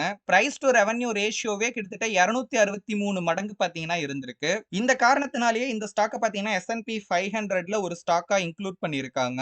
இந்த S&P 500 இண்டெக்ஸ்ல இன்வெஸ்ட் பண்ற கம்பெனிஸ் இதனாலேயே பார்த்தீங்கன்னா, இந்த ஸ்டாக்க வாங்க வேண்டிய ஒரு நிலைமைக்கு வந்திருக்காங்க. ஏன்னா, இண்டெக்ஸ் ஃபண்ட்ல உங்களோட வேலை ஜஸ்ட் அந்த இண்டெக்ஸ பை பண்றது மட்டும் தான். இப்ப அதுல ஒரு கம்பெனி இன்க்ளூட் ஆகுது, எக்ஸ்க்ளூட் ஆகுது அப்டின்னா, கண்டிப்பா அவங்க வந்து போர்ட்ஃபோலியோவ அகைன் ஒரு தடவ பார்த்தீங்கன்னா, ரிவைஸ் பண்ணணும். ஓகேங்களா? அதுக்கேத்த மாரி அட்ஜஸ்ட் பண்ணணும். அப்பதான் அந்த இண்டெக்ஸ வந்து பார்த்தீங்கன்னா, இந்த இண்டெக்ஸ் ஃபண்ட் அப்படிங்கிறது ஃபாலோ பண்ணும். பட் இந்த ஸ்டாக்க பை பண்றதுக்கு பெருசா பார்த்தீங்கன்னா, எந்த ஒரு ரீசனும் இல்ல. ஓகே. ஏன்னா 90% ஆஃப் த ஷேர்ஸ் வந்து ஆல்ரெடி லாக் ஆகியிருக்கு. ரொம்ப லிமிட்டடான சப்ளை மட்டும் தான் இருக்கு. ஸோ இன்வெஸ்டர்ஸும் மத்தவங்க வாங்குறாங்க. அதனால நம்மளும் வாங்கணுங்கிற கட்டாயத்துல பார்த்தீங்கன்னா வாங்குறாங்க. ஸோ ஒரு பியூர் டிமாண்ட் மெக்கானிக்ஸ் தான் இந்த ஸ்டாக் வந்து இந்த அளவுக்கு பூம் ஆகுறதுக்கு பார்த்தீங்கன்னா ஒரு காரணம். அப்படிங்கிறது ஒரு பிராண்ட். ஓகேங்களா? அவங்க தான் KFC, pizza hut, டாக்கோ Pellam run பண்ற ஒரு பிராண்ட் போல இருக்கு. ஸோ இவங்களோட ரெவென்யூ வந்து கிட்டத்தட்ட $8 பில்லியன் அளவுக்கு இருந்திருக்கு. இவங்களோட எர்னிங்ஸ் வந்து $633 மில்லியன். மார்க்கெட் வேல்யூவும் $5.9 பில்லியன் அளவுக்கு இருக்கு. ஆனா இவங்களோட பிஇ ரேஷியோ பார்த்தீங்கன்னா, ஜஸ்ட் 9 டைம்ஸ் தான். பிரைஸ் டூ ரெவென்யூ ரேஷியோ 0.73 தான். சேல்ஸ்ல நம்ம கம்பேர் பண்ணி பார்த்தோம் அப்டின்னா, யாஹூவ விட 17 மடங்கு பார்த்தீங்கன்னா, இந்த கம்பெனி வந்து அதிகமா சேல்ஸ் பண்றாங்க. ஆனா வேல்யூ அப்டின்னு பார்க்கும்போது, யாஹூவோட டோட்டல் வேல்யூல 19ல ஒரு பங்கு தான் வந்து இந்த பிராண்டோட மார்க்கெட் வேல்யூ. ஸோ நார்மலா பார்த்தோம்னா, இந்த 2 கம்பெனில இது வந்து பார்த்தீங்கன்னா, கொஞ்சம் போரிங்கான கம்பெனி. ஸோ இப்ப இதுக்கப்புறம் என்ன ஆச்சு அப்டின்னா, 2000லேருந்து 2002க்குள்ள யாஹூ 92% அளவுக்கு ஃபால் ஆச்சு. ஆனா அதே டைம் பீரியட்ல வந்து பார்த்தீங்கன்னா 25% இன்கிரீஸ் ஆச்சு. அண்ட் நம்ம இதுக்கு முன்னாடி பார்த்த கம்பேரிசன்ல நடந்த அதே விஷயம் தான் இந்த இடத்துலயும் நடந்திருக்கு. 3வது pair commerce one versus capital one. இந்த காமர்ஸ் ஒன் அப்படிங்கிறவங்க இந்த காம் ஸ்பெகுலேஷன் அப்படிங்கிற ஒண்ணு பார்த்தீங்கன்னா நடந்தது. ஓகே 2000ல இந்த கம்பெனியோட ரெவென்யூ $34 மில்லியன் இருந்துச்சு. ஆனா லாஸ் மட்டும் $63 மில்லியன் அளவுக்கு இருந்தது. அப்படி இருந்தும் இந்த கம்பெனியோட மார்க்கெட் வேல்யூ பார்த்தீங்கன்னா, கிட்டத்தட்ட $15 பில்லியன் இருந்துச்சு. ஐபிஓக்கு அப்புறம் இந்த ஸ்டாக்கோட வேல்யூ கிட்டத்தட்ட 900% பாத்தீங்கன்னா இன்க்ரீஸ் ஆகிருக்கு. ஆனா உண்மையை சொல்லணும் அப்படின்னா இந்த கம்பெனி ஏர்ன் பண்ற ₹1க்கு ₹2 நஷ்டத்தை தான் பாத்தீங்கன்னா சந்திச்சுக்கிட்டு இருக்காங்க. பட் இந்த கம்பெனியோட சிஇஓட லாஜிக் என்ன அப்படின்னா பெரிய ஆப்பர்ச்சுனிட்டி இந்த கம்பெனில இருக்கு, ரொம்ப ஸ்ட்ராங்கான growth வந்து அனாலிசிஸ் எக்ஸ்பெக்ட் பண்ணிட்டு இருக்காங்க, அவங்களோட எதிர்பார்ப்புக்கும் மீறி வந்து பாத்தீங்கன்னா நாங்க முன்னாடியே செயல்பட்டுக்கிட்டு இருக்கோம் அப்படின்லாம் பாத்தீங்கன்னா சொல்லியிருக்காரு. பட் முக்கியமான கேள்வி என்ன அப்படின்னா ஏற்கனவே இந்த கம்பெனி வந்து பயங்கரமா லாஸ் பண்ணிட்டு இருக்காங்க. அப்படி இருக்கிறப்போ ஏற்கனவே காஸ்டும் ஒரு பக்கம் ஹையா இருக்கு. ஸோ சேல்ஸ் அதிகப்படுத்துறதுனால மட்டும் எப்படி அந்த லாஸ வந்து நம்ம குறைச்சு ப்ராஃபிட்ல ரன் பண்ண முடியும்? பாஸ்ட் ட்ராக் ரெக்கார்ட்ஸ் என்ன ஆச்சு? ஆக்சுவல் பிரைஸ் என்ன? அப்படிங்கிறதெல்லாம் நம்ம யோசிச்சு பார்க்கணும். பட் அனாலிசிஸ்ட் இத டிஃபெண்ட் பண்றதுக்கு என்ன சொல்லுவாங்க அப்படின்னா, இத விட எவ்வளவோ ஸ்டாக் இருக்கு. அவங்களோட சேல்ஸ கம்பேர் பண்ணும்போது 400 மடங்கு பிரைஸ்லலாம் ட்ரேட் ஆகுற கம்பெனிஸ் எல்லாம் இருக்கத்தான் செய்யுது. அப்படி பார்க்கிறப்ப அந்த கம்பெனி எல்லாம் கம்பேர் பண்றப்ப இந்த கம்பெனிலாம் ரொம்ப சீப்பா தான் இருக்கு அப்படின்னு சொல்றாங்க. ஆனா இதுல எந்த ஒரு வேல்யூவேஷன் லாஜிக்கும் பார்த்தீங்கன்னா இல்ல. ஜஸ்ட் இதுல அவங்களோட பெர்சனல் ஒப்பீனியன் மட்டும் தான் இருக்கு. கேப்பிட்டல் ஒன்ன பொறுத்தவரைக்கும் அவங்களோட அசெட் மட்டுமே $12 பில்லியன் இருக்கு. ஸோ இவங்க வந்து $363 மில்லியன் ஏர்ன் பண்றாங்க. 32% growthம் இருக்கு. டோட்டல் மார்க்கெட் வேல்யூ பாத்தீங்கன்னா $7.3 பில்லியன். இந்த கம்பெனியோட பிஇ ரேஷியோ 20 மடங்கு இருக்கு. இவ்வளவு விஷயம் இருந்தும் சில ரிஸ்க் இந்த ஸ்டாக்லயும் பாத்தீங்கன்னா இருக்கதான் செய்யுது. பட் என்ன ஒரு விஷயம்னா அந்த ரிஸ்க் வந்து ஆல்ரெடி பிரைஸ்லயே பாத்தீங்கன்னா ரிஃப்ளெக்ட் ஆகியிருக்கு. ஸோ நெக்ஸ்ட் என்ன நடந்திருக்கு அப்படின்னு பாத்தீங்கன்னா காமர்ஸ் ஒன்னோட ரெவென்யூ அப்படிங்கிறது $409 மில்லியன் இன்க்ரீஸ் ஆச்சு 2001ல. ஆனா லாஸ் இன்னொரு பக்கம் $2.6 பில்லியன் பாத்தீங்கன்னா இன்க்ரீஸ் ஆகியிருக்கு. இதனால அந்த ஸ்டாக் வந்து கிட்டத்தட்ட 99.7% அளவுக்கு பயங்கரமா ஃபால் ஆகியிருக்கு. கேப்பிட்டல் ஒன்ன பொறுத்த வரைக்கும் ஏர்னிங்ஸ் வந்து கிட்டத்தட்ட $2 பில்லியன் நெருங்குச்சு 2000ல இருந்து 2002க்குள்ள மட்டும். பட் இந்த ஸ்டாக் வந்து பாத்தீங்கன்னா இதுவும் ஃபால் தான் ஆகியிருக்கு. பட் 38% தான் ஃபால் ஆச்சு. ஏன்னா அந்த டைம்ல நடந்த அந்த பியர் மார்க்கெட் கண்டிஷன்ல நார்மலாவே பாத்தீங்கன்னா ஸ்டாக்ஸ் அந்த அளவுக்கு ஃபால் ஆகியிருக்கு. அதே அளவுக்கு தான் கேப்பிட்டல் ஒன்னும் பாத்தீங்கன்னா ஃபால் ஆகியிருக்கு. 4வது பேர் பாம் வெர்சஸ் 3காம். மார்ச் 2000ல 3காம் வந்து பாமோட 95% ஆஃப் த ஸ்டாக் பாத்தீங்கன்னா சொந்தமா வச்சிருந்தாங்க. பாம பொறுத்த வரைக்கும் இது வந்து டெக் இண்டஸ்ட்ரியில ஒரு பூம் ஆகுற கம்பெனியா இருந்துச்சு. காரணம் என்ன அப்படின்னா ஹேண்ட் ஹெல்டு டிஜிட்டல் ஆர்கனைசர்ஸ உருவாக்குற ஒரு நிறுவனமா இருந்துச்சு இது. பாமோட 5% ஆஃப் த ஷேர ஐபிஓல செல் பண்ணலாம் அப்படின்னு 3காம் பாத்தீங்கன்னா முடிவு பண்றாங்க. அதுக்கப்புறமா 95% ஆஃப் த மீதி இருக்கிற பங்குகளை பாத்தீங்கன்னா 3காம் ஷேர் ஹோல்டர்ஸ்க்கே வந்து குடுத்துறாங்க. அதாவது டிஸ்ட்ரிபியூட் பண்ணிடுறாங்க. எப்படின்னு கேட்டீங்கன்னா, இப்ப 3காமோட ஒரு ஷேர் அவங்க வச்சிருந்தாங்க அப்படின்னா, அவங்களுக்கு 1.525 ஷேர்ஸ் ஆஃப் பாம் கம்பெனியோட ஷேர்ஸ் பாத்தீங்கன்னா கிடைக்கும். சோ இன்வெஸ்டர்ஸ்க்கு 2 சாய்ஸ் இருந்தது. ஒண்ணு பாமோட ஸ்டாக்க டைரக்ட்டா ஐபிஓல வாங்குறது. இல்லனா 3காமோட ஷேர்ஸ வாங்கிட்டு கொஞ்ச நாள் வெயிட் பண்ணாங்க அப்படின்னா இந்த ஸ்பின் ஆஃப் நடக்கிறப்போ பாத்தீங்கன்னா அவங்களுக்கு பாமோட ஷேர்ஸும் கிடைச்சிரும். சோ பாமோட ஐபிஓ பிரைஸ் பாத்தீங்கன்னா $38. ஓகேங்களா? சோ ஃபர்ஸ்ட் டேவே லிஸ்ட் ஆனப்போ கிட்டத்தட்ட $95க்கு க்ளோஸ் ஆகியிருக்கு. அதாவது இந்த ஸ்டாக் லிஸ்ட் ஆன ஒரே நாள்ல 150% பாத்தீங்கன்னா ப்ராஃபிட் வந்திருக்கு. ஆனா பாமோட வேல்யூவேஷன் நம்ம ஏர்னிங்ஸோட கம்பேர் பண்ணி பார்த்தோம்னா 1350 மடங்கு பாத்தீங்கன்னா ஜாஸ்தியா இருக்கு. இதுலயே தெரியுது எந்த அளவுக்கு ஸ்பெகுலேஷன் இந்த கம்பெனில இருந்திருக்கு அப்படின்னு. சோ இவங்க ஆல்ரெடி சொன்ன மாதிரி இப்போ 3காம் ஷேர் ஹோல்டர்ஸ்க்கு 1.5 சம்திங் பாமோட ஷேர்ஸ் கிடைச்சதுன்னா இப்போ பாமோட ஷேர் பிரைஸ் வந்து $95 இருக்கு. இப்போ 1.5 மடங்கு ஷேர் கிடைக்குதுன்னா அதோட டோட்டல் வேல்யூ $145 இருக்கும் ஆல்மோஸ்ட். ஓகேங்களா? ஆனா அதே டைம்ல 3காமோட ஷேர் பிரைஸ் பாத்தீங்கன்னா $81 தான் இருக்கு. ஆனா இவங்க சொன்ன மாதிரி இருந்துச்சு அப்படின்னா $145 கிட்டத்தட்ட இருந்திருக்கணும். கிட்டத்தட்ட ஒரு ஷேருக்கு $63 பாத்தீங்கன்னா லாஸ் மாதிரி காட்டுது. சோ இவங்களோட என்டையர் பிசினஸே நெகட்டிவ்ல 22 பில்லியன் இருக்கிறதா பாத்தீங்கன்னா மார்க்கெட் கன்சிடர் பண்ணியிருந்தாங்க. ஆக்சுவலா இங்க என்ன நடந்திருக்கு அப்படின்னா பாம் கம்பெனில நெறைய பேர் பாத்தீங்கன்னா இன்ட்ரஸ்டடா இருந்திருக்காங்க. அவங்களுக்கு வந்து அந்த கம்பெனியோட ஷேர் இம்மீடியட்டா வேணும் அப்படிங்கிறதுனால டைரக்ட்டா அவங்க என்ன பண்ணிட்டாங்கன்னா ஐபிஓலே பாமோட ஷேர்ஸ வாங்க ஆரம்பிச்சுட்டாங்க. அதுல மிஸ் பண்ணவங்கலாம் செகண்டரி மார்க்கெட்ல வந்தோனே வாங்கி வாங்கி வாங்கி தான் பாத்தீங்கன்னா $95க்கு போயிருக்கு. ஏன்னா அவங்க செகண்ட் ஆப்ஷனை சூஸ் பண்ணியிருந்தாங்கன்னா பல மாசம் வெயிட் பண்ற மாதிரி இருந்திருக்கும். இந்த இடத்துல பாம் அண்ட் 3காம கம்பேர் பண்ணும்போது பாம் தான் பாத்தீங்கன்னா கொஞ்சம் ஹாட்டான ஸ்டாக்கா இருந்திருக்கு. 3காம் ரொம்ப போரிங்காவும் இன்னொரு பக்கம் சிஸ்கோவோட பாத்தீங்கன்னா போட்டி போட்டுட்டும் பாத்தீங்கன்னா இருந்திருக்காங்க. ஆனா இதுல என்ன தப்பு அப்படின்னு கேட்டீங்கன்னா உண்மையாவே 3காமோட வொர்த் வந்து நெகட்டிவ்லயும் இல்ல. அதே மாதிரி பாமோட வேல்யூவும் வந்து பாத்தீங்கன்னா, அதோட ஏர்னிங்ஸ விட 1350 மடங்கு இல்ல. அந்த கம்பெனியோட ஸ்டாக் பிரைஸ் ரொம்ப டேஞ்சரஸான லெவலுக்கு பாத்தீங்கன்னா போச்சு. 2002ஓட கடைசியில இந்த டெக் ரிசெஷன் பாத்தீங்கன்னா தொடங்குன டைம் அது. இந்த 2 ஸ்டாக்கும் பயங்கரமா அடி வாங்குச்சு. அதுல பாமோட ஸ்டாக் தான் பயங்கரமா அடி வாங்குச்சு. 5வது பேர் சிஎம்ஜிஐ வெர்சஸ் சிஜிஐ. சிஎம்ஜிஐ அப்படிங்கிறவங்க ஒரு இன்டர்நெட் இன்குபேட்டர் கம்பெனி. 2000ஓட ஸ்டார்டிங்ல இந்த ஸ்டாக்கோட பிரைஸ் பாத்தீங்கன்னா கிட்டத்தட்ட $163 இருந்திருக்கு. ஒரே வருஷத்துல 1126% இந்த ஸ்டாக் க்ரோ ஆகியிருக்கு. மார்க்கெட் வேல்யூவும் கிட்டத்தட்ட $40 பில்லியன் மேல இருந்திருக்கு. பட் இந்த கம்பெனி ஆக்சுவலா ஒரு ப்ராஃபிட்டபிளான கம்பெனி இல்ல. நெட் லாஸ்ல தான் பாத்தீங்கன்னா இருக்காங்க. $127 மில்லியன். இந்த கம்பெனியை பொறுத்த வரைக்கும் இவங்க டிவிடெண்ட் வந்து பாத்தீங்கன்னா பே பண்றதே கிடையாது. அண்ட் இவங்க வந்து ஒரு ஸ்டடியான ஆப்ரேட்டிங் ப்ராஃபிட்டையும் ப்ரொடியூஸ் பண்ற கம்பெனி கிடையாது. இந்த கம்பெனியை பொறுத்த வரைக்கும் இந்த .com ஸ்டார்ட் அப்ஸ் அப்படின்னு சொல்லுவாங்க. ஓகேங்களா? ஸோ அந்த டைம்ல இருந்த ஒரு விஷயம் அது. இந்த டெக் இண்டஸ்ட்ரி சம்பந்தமான நிறைய சின்ன சின்ன கம்பெனிஸ் உருவாக்கிக்கிட்டு இருந்த டைம் அது. அவங்களோட ஓன் ஸ்டாக்கே யூஸ் பண்ணி இந்த மாதிரியான கம்பெனிஸ வந்து பாத்தீங்கன்னா இவங்க வந்து பை பண்ண ஆரம்பிச்சிருக்காங்க. சோ அங்கதான் மேஜிக்கல் மணி மேரிகோ ரவுண்ட் அப்படிங்கிற ஒரு விஷயம் நடந்திருக்கு. இது எப்படி ஒர்க் ஆகியிருக்குன்னா, சிஎம்ஜிஐயோட ஸ்டாக் பிரைஸ் வந்து பாத்தீங்கன்னா ஏறி இருக்கு. இப்ப இவங்களோட ஸ்டாக் வந்து எக்ஸ்பென்சிவா இருக்கிறதுனால இவங்க ஸ்டாக்ஸ யூஸ் பண்ணி இவங்க வந்து மத்த கம்பெனிஸ வாங்குறாங்க. இந்த மாதிரி இன்னும் நிறைய கம்பெனி இவங்க வாங்குறாங்க அப்படிங்கிற விஷயம் தெரிஞ்சு நிறைய இன்வெஸ்டர்ஸ் பாத்தீங்கன்னா ரொம்பவே எக்ஸைட் ஆகுறாங்க இந்த ஸ்டாக் மேல. அதனால இன்னமும் பாத்தீங்கன்னா இந்த ஸ்டாக் வந்து ஏறுது. அண்ட் அகைன் இதே விஷயம் தான் பாத்தீங்கன்னா ரிப்பீட் ஆயிட்டே இருக்கு. இப்ப ஸ்டாக் ரொம்ப எக்ஸ்பென்சிவ் ஆகுதுன்னா, மறுபடியும் அந்த கம்பெனி அதை யூஸ் பண்ணி இன்னும் வேற ஒரு கம்பெனிய பாத்தீங்கன்னா வாங்க ட்ரை பண்றாங்க. அதை இன்வெஸ்டர்ஸ் பாக்குறாங்க. மறுபடியும் அதுல எக்ஸைட்மென்ட் ஜாஸ்தி ஆகுது. திரும்ப வாங்குறாங்க, ஏறுது.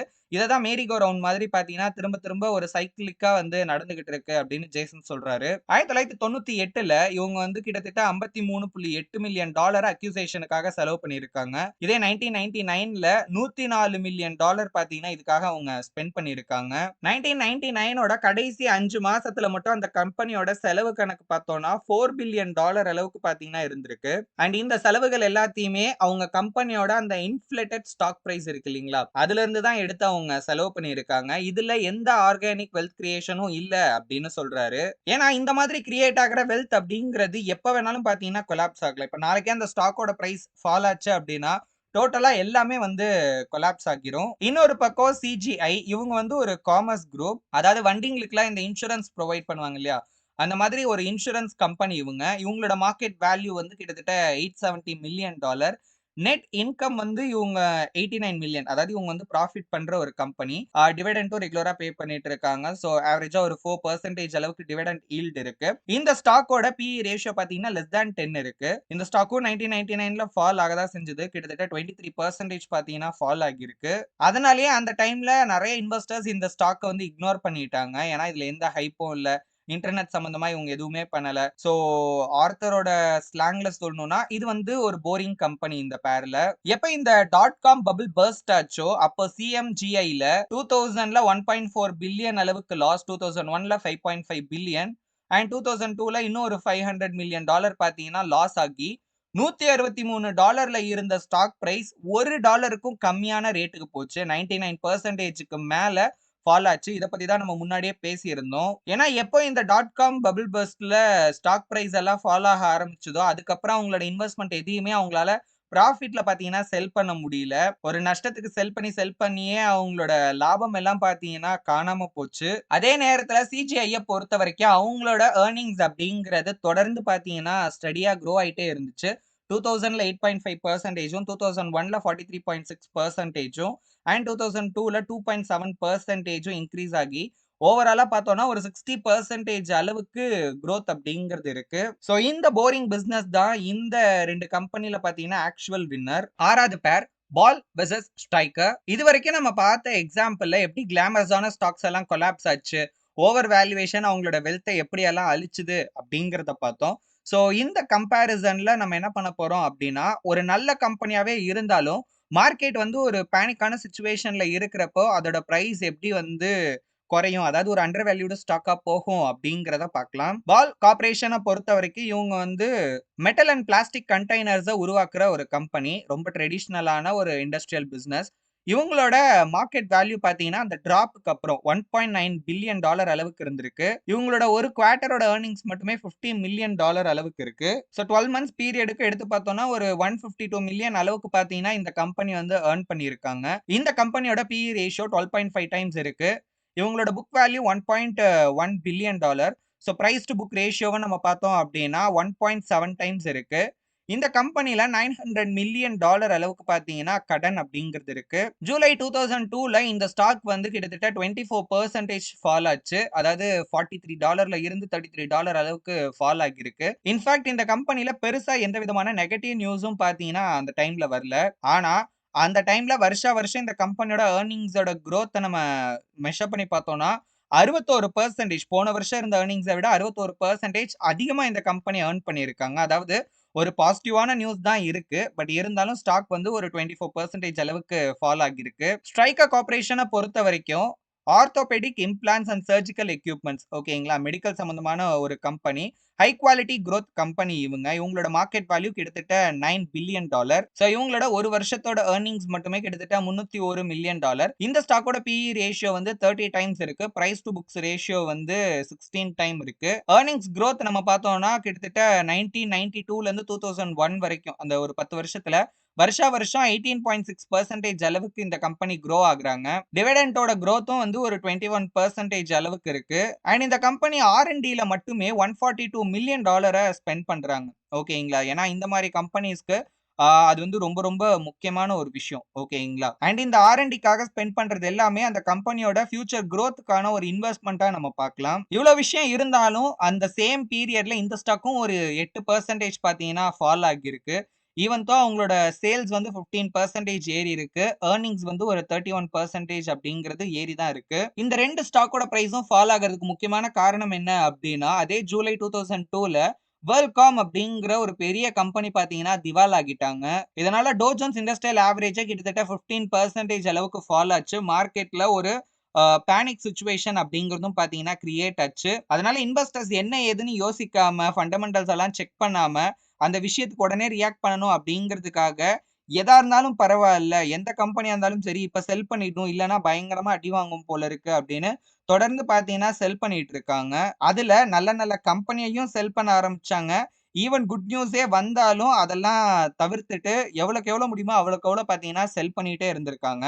அண்ட் அதுவே அந்த ஃபால் வந்து நடக்கிறதுக்கு இன்னொரு பக்கம் ஒரு முக்கியமான காரணமாவும் ஆகிருச்சு. ஸோ இதனால என்ன ஆச்சுன்னா, பால் வந்து இப்போ ஒரு நல்ல பிரைஸ்ல அவைலபிளா இருக்கு பை பண்றதுக்கு. ஸ்ட்ரைக்கர பொறுத்தவரைக்கும் எக்ஸ்பென்சிவாவும் இருந்தாலும், பட் அதுல அதுக்கான குவாலிட்டி இருக்கு. நம்ம கிரஹாம் ஸ்டைல்ல சொல்லணும் அப்படின்னா, பால் கார்ப்பரேஷன் அப்படிங்கிறது இப்போ ஒரு வேல்யூ ஸ்டாக்கா இருக்கு. ஸ்ட்ரைக்கர பொறுத்தவரைக்கும் இப்ப அது ஒரு நல்ல ஒரு குரோத் ஸ்டாக்கா இருக்கு. 2002 கடைசியில அந்த ஜூலைல ஒரு லோ பிரைஸ்க்கு போச்சு இல்லையா? அந்த லோ பிரைஸ்ல இருந்து மட்டும் பால் கார்ப்பரேஷன் 53% இன்கிரீஸ் ஆனாங்க. ஸ்ட்ரைக்கர பொறுத்தவரைக்கும் 47% இன்கிரீஸ் ஆகியிருக்கு. 2 கம்பெனியுமே பயங்கரமா பார்த்தீங்கன்னா ரெக்கவர் ஆகியிருக்காங்க. ஆனா அதே டைம் பீரியட்ல இதுக்கு முன்னாடி ஓவர் வேல்யூவேஷன்ல இருந்த ஸ்டாக்ஸ் எல்லாம் எப்படி கொலாப்ஸ் ஆச்சு அப்படின்னும் பார்த்தோம். உதாரணத்துக்கு ஆ சிஸ்கோ, யாஹூ, சிஎம்ஜிஐ இதெல்லாம். ஆனா இந்த எக்ஸாம்பிள்ல ஒரு டெம்பரவரி அண்டர் வேல்யூவேஷன்ல இருக்கிற ஒரு ஸ்டாக் எந்த அளவுக்கு சூப்பராவும் பெர்ஃபார்ம் பண்ணியிருக்கு அப்படிங்கிறத நம்மளால தெளிவா பார்க்க முடியுது. ஸோ அதனால ஒரு கம்பெனியோட ஸ்டாக் பிரைஸ் ஃபால் ஆகுது அப்படின்னா, அதுக்காக அந்த கம்பெனி ஏதோ பிரச்சனையில இருக்காங்க. அந்த கம்பெனி ரொம்ப மோசமான நிலைமையில இருக்காங்க அப்படின்னு மட்டும் அர்த்தம் கிடையாது. ஜெனரலான மார்க்கெட் ஃபியர்னால கூட பார்த்தீங்கன்னா, நல்ல நல்ல ஸ்டாக்காவே இருந்தாலும், அதோட பிரைஸும் பார்த்தீங்கன்னா ஃபால் ஆகுறதுக்கான வாய்ப்பு இருக்கு. 7வது பேர் நார்டெல் வெர்சஸ் நார்டெக். இந்த 2 கம்பெனியோட பேரும் பார்த்தீங்கன்னா, கிட்டத்தட்ட சேமா தான் இருக்கும். லாஸ்ட்ல இந்த நார்டெல்ல எல் வரும். நார்டெக்ல கே வரும். ஓகேங்களா? பார்த்தா டக்குன்னு பார்த்தா 2ம் ஒரே பேர் மாரி தான் இருக்கும். நார்டெல் நெட்வொர்க்ஸ பொறுத்தவரைக்கும் இந்த கம்பெனி இப்ப 2000ல பார்த்தோம்னா, இவங்களோட மார்க்கெட் வேல்யூ அப்படிங்கிறது $150 பில்லியன் மேல. அண்ட் இந்த கம்பெனியோட பிஇ ரேஷியோ 87 டைம்ஸ் இருக்கு. அனாலிசிஸ்ட் இந்த கம்பெனில ஒரு ஷேருக்கு $1.3 ப்ராஃபிட் பண்றதா பார்த்தீங்கன்னா பிரெடிக்ட் பண்ணியிருந்தாங்க. அண்ட் 1999 இந்த ஸ்டாக்குக்கு ஒரு கோல்டன் இயர்னும் பார்த்தீங்கன்னா அவங்க சொல்லியிருந்தாங்க. பட் அதே டைம் பீரியட்ல இந்த கம்பெனியோட ஃபைனான்ஷியல் ஸ்டேட்மெண்ட்ஸ நம்ம செக் பண்ணி பார்த்தோம் அப்படின்னா, நெறைய வார்னிங் சைன்ஸ் வந்து பார்த்தீங்கன்னா இருக்கு. உதாரணத்துக்கு ஒரே வருஷத்துல $351 மில்லியன் அளவுக்கு லாஸ சந்திச்சிருக்காங்க. அனாலிசிஸ்ட் எல்லாமே இந்த கம்பெனில ரொம்ப ஆப்டிமிஸ்டிக்கா பார்த்தீங்கன்னா இருந்தாங்க. அதாவது ஒரு பெரிய நம்பிக்கை அப்படிங்கிறது இந்த ஸ்டாக் மேல இருந்துச்சு. அவங்களோட பிரெடிக்ஷன் என்னமோ $1க்கு $1.3 அவங்க வந்து ப்ராஃபிட் பண்றாங்க அப்படின்னு.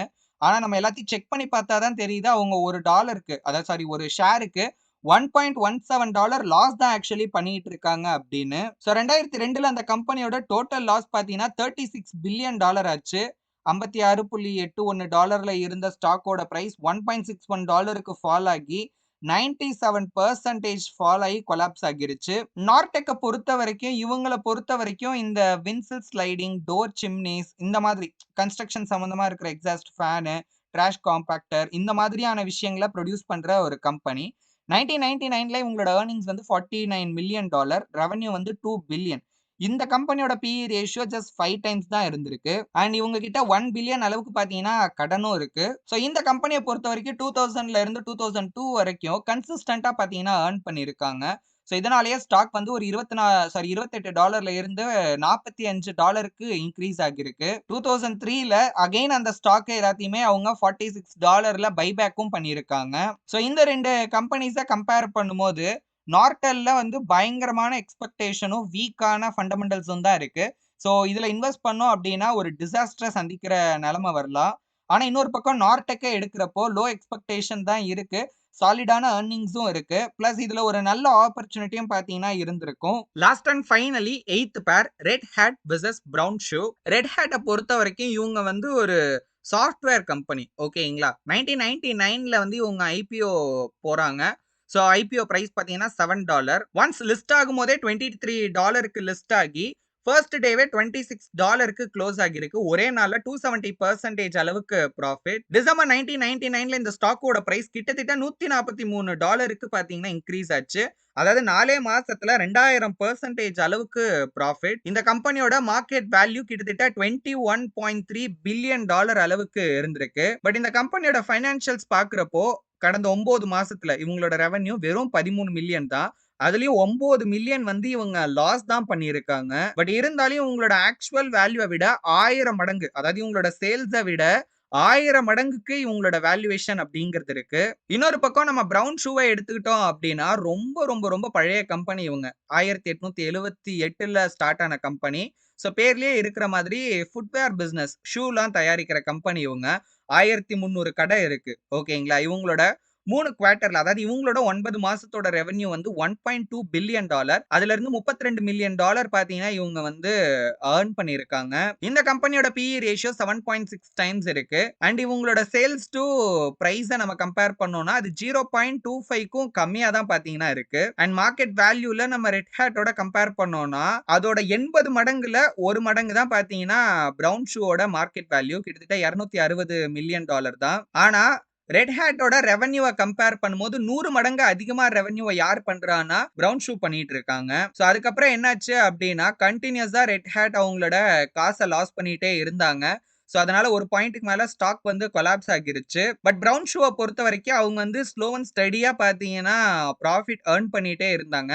இதனால இன்வெஸ்டர்ஸ் வந்து லாபம் அடைஞ்சாங்க. இப்ப இந்த 8 பேர் ஆஃப் கம்பெனியோட கம்பேரிசன்ல இருந்து நம்ம புரிஞ்சுக்கிற விஷயம் என்ன அப்படின்னா, இப்ப ஒரு ஸ்டாக்கோட பிரைஸ் வந்து ஏறுது அப்படிங்கிற ஒரே காரணத்துக்காக நான் வாங்குறேன். அதுக்கு மாறா இந்த பிசினஸோட வேல்யூ இன்க்ரீஸ் ஆகுது அப்படின்லாம் பார்க்காம ஜஸ்ட் அதோட பிரைஸ் மட்டும் ஏறிட்டு இருக்கு. அதனால நான் வாங்குறேன் அப்படின்னு வாங்கினேன்னு வச்சுக்கோங்களேன். இவென்ச்சுவலி நான் தான் அதை நினைச்சு பின்னாட்கள்ல வருத்தப்படுற மாதிரி இருக்கும். ஓகேங்களா? ஏன்னா அந்த மாதிரி வர growth அப்படிங்கிறது ரொம்ப நாளைக்கு பார்த்தீங்கன்னா நிலைச்சிருக்காது. உங்களுக்கு புரியிற மாரி சொல்லணும் அப்டின்னா, இப்போ ஒரு மலை இருக்குன்னு வச்சுக்கோங்களேன். இந்த மாரி ஸ்டாக்கோட குரோத் எல்லாம் அந்த மலை ஏறுற வண்டி மாரி. ஓகேங்களா? ரொம்ப முக்கி முக்கி வந்து ஸ்லோவா பார்த்தீங்கன்னா, ஒரு செங்குத்தான மலையில ஏத்துற மாரி. ஒன்ஸ் அதோட உச்சி வந்து ஆப்போசிட் சைடு இறங்கணும்னு வச்சுக்கோங்களேன், வண்டி ஸ்டார்ட் பண்ண கூட தேவையில்ல. யாரும் தள்ள கூட தேவையில்ல. கிராவிட்டினால சல்லுன்னு இறங்கும். அந்த மாரி தான் இந்த ஸ்டாக்கோட பிரைஸும் பார்த்தீங்கன்னா சேஞ்ச் ஆகும். ஏர்றப்ப வந்து ஸ்டார்ட்டிங்ல சர்ருன்னு ஒரு பாயிண்ட்ல ஏறிடும். அந்த ஸ்டார்ட்டிங்ல சர்ருன்னு ஏறுது பார்த்தீங்களா? அந்த ஏத்தத்த பார்த்து இந்த மேல வந்ததுக்கு அப்புறமும் இன்னும் ஒரு சிலர்லாம் வாங்கிக்கிட்டே இருப்பாங்க. அதனால இன்னும் கொஞ்சம் தூரம் ஏறும். ஒரு பாயிண்ட்க்கு மேல அதுக்கு மேல ஏற முடியாது. இல்ல வேற ஏதாவது விஷயம் நடக்குது அப்டின்னா, ஃபால் ஆக ஆரம்பிச்சதுன்னு வைங்களேன், சல்லுன்னு ஃபால் ஆகும். இப்ப இதுல பாதிக்கப்பட போறது யாரு அப்டின்னா, யாரெல்லாம் அந்த ஸ்டாக்க வந்து ஹை பிரைஸ்ல பை பண்ணாங்களோ அவங்கெல்லாம் தான். ஸோ ஃபைனலி இந்த சாப்டர்ல இருந்து நம்ம இப்ப இன்வெஸ்ட் பண்ண போறோம்னா, பிரைஸ் எந்த அளவுக்கு முக்கியம் அப்படிங்கிறத நம்மளால புரிஞ்சுக்க முடியுது. ஸோ பாப்புலரான ஸ்டாக்ஸா இருந்துச்சுன்னா, அது எப்படியெல்லாம் ஓவர் பிரைஸ் ஆகுது அப்படிங்கிறதையும், மார்க்கெட் பேனிக்ல இருக்கிற சிச்சுவேஷன்ல நல்ல நல்ல கம்பெனியோட ஸ்டாக்கே வந்து ரொம்ப அண்டர் வேல்யூக்கு போறதும் எப்படி நடக்கும் அப்படிங்கிறதையும் நம்மளால பார்க்க முடியுது. குரோத்தே இல்லாம வர ப்ராஃபிட் எந்த அளவுக்கு டேஞ்சரஸ் ஆனது அப்படிங்கிறதையும், டிசிப்ளினால வர வேல்யூவேஷன் லாங் டெர்ம்க்கு எப்படி நிலைச்சிருக்கு அப்படிங்கிற விஷயத்தையும் நம்மளால இந்த லைவ் எக்ஸாம்பிள்ஸ் மூலியமா தெரிஞ்சுக்க முடியுது. நீங்க ட்ரேடிங் ஆர் இன்வெஸ்டிங் கத்துக்க இன்ட்ரஸ்டடா இருக்கீங்களா? பட் எங்க இருந்து ஸ்டார்ட் பண்ணணும் அப்படிங்கிறது தெரியல அப்படின்னாலும் சரி, இல்ல எப்படி ஸ்டார்ட் பண்ணணும் அப்படிங்கிறது தெரியல அப்படின்னாலும் சரி, இல்ல ப்ராப்பரா லேர்ன் பண்ணதுக்கு அப்புறம் பண்ணலாம் அப்படிங்கிற ஐடியால இருக்கீங்க அப்படின்னாலும் சரி, கவலையே படாதீங்க. நாங்க உங்களுக்கு சப்போர்ட் பண்றோம். கீழ டிஸ்கிரிப்ஷன்ல இருக்க கூகுள் ஃபார்ம ஃபில் பண்ணுங்க. நம்மளோட அடுத்த வீடியோல இந்த புக்கோட 19th சாப்டர் பத்தி டீடைல்டா பார்க்கலாம். சோ அந்த வீடியோ மிஸ் பண்ணாம பார்க்க மறக்காம நம்மளோட சேனலை சப்ஸ்கிரைப் பண்ணி பக்கத்துல இருக்க பெல் ஐகானையும் பிரஸ் பண்ணி வச்சுக்கோங்க. அப்பதான் நாங்க வீடியோஸ் அப்லோட் பண்ண உடனே உங்களுக்கு நோட்டிபிகேஷன் வரும். இந்த வீடியோல நாங்க சொன்ன விஷயங்கள்லாம் உங்களுக்கு யூஸ்ஃபுல்லா இருந்துச்சுன்னு தோணுச்சு அப்படின்னா வீடியோ மறக்காம லைக் பண்ணுங்க. இன்வெஸ்ட்மென்ட்ல இன்ட்ரெஸ்ட் இருக்க உங்க ஃப்ரெண்ட்ஸ் அண்ட் ஃபேமிலி மெம்பர்ஸ்க்கு மறக்காம இந்த வீடியோவை ஷேர் பண்ணுங்க. தேங்க் யூ ஃபார் வாட்சிங். இன்னும் நமக்கு நிறைய விஷயங்கள் இருக்கு. சோ அடுத்த வீடியோல பார்க்கலாம். Until then, stay tuned.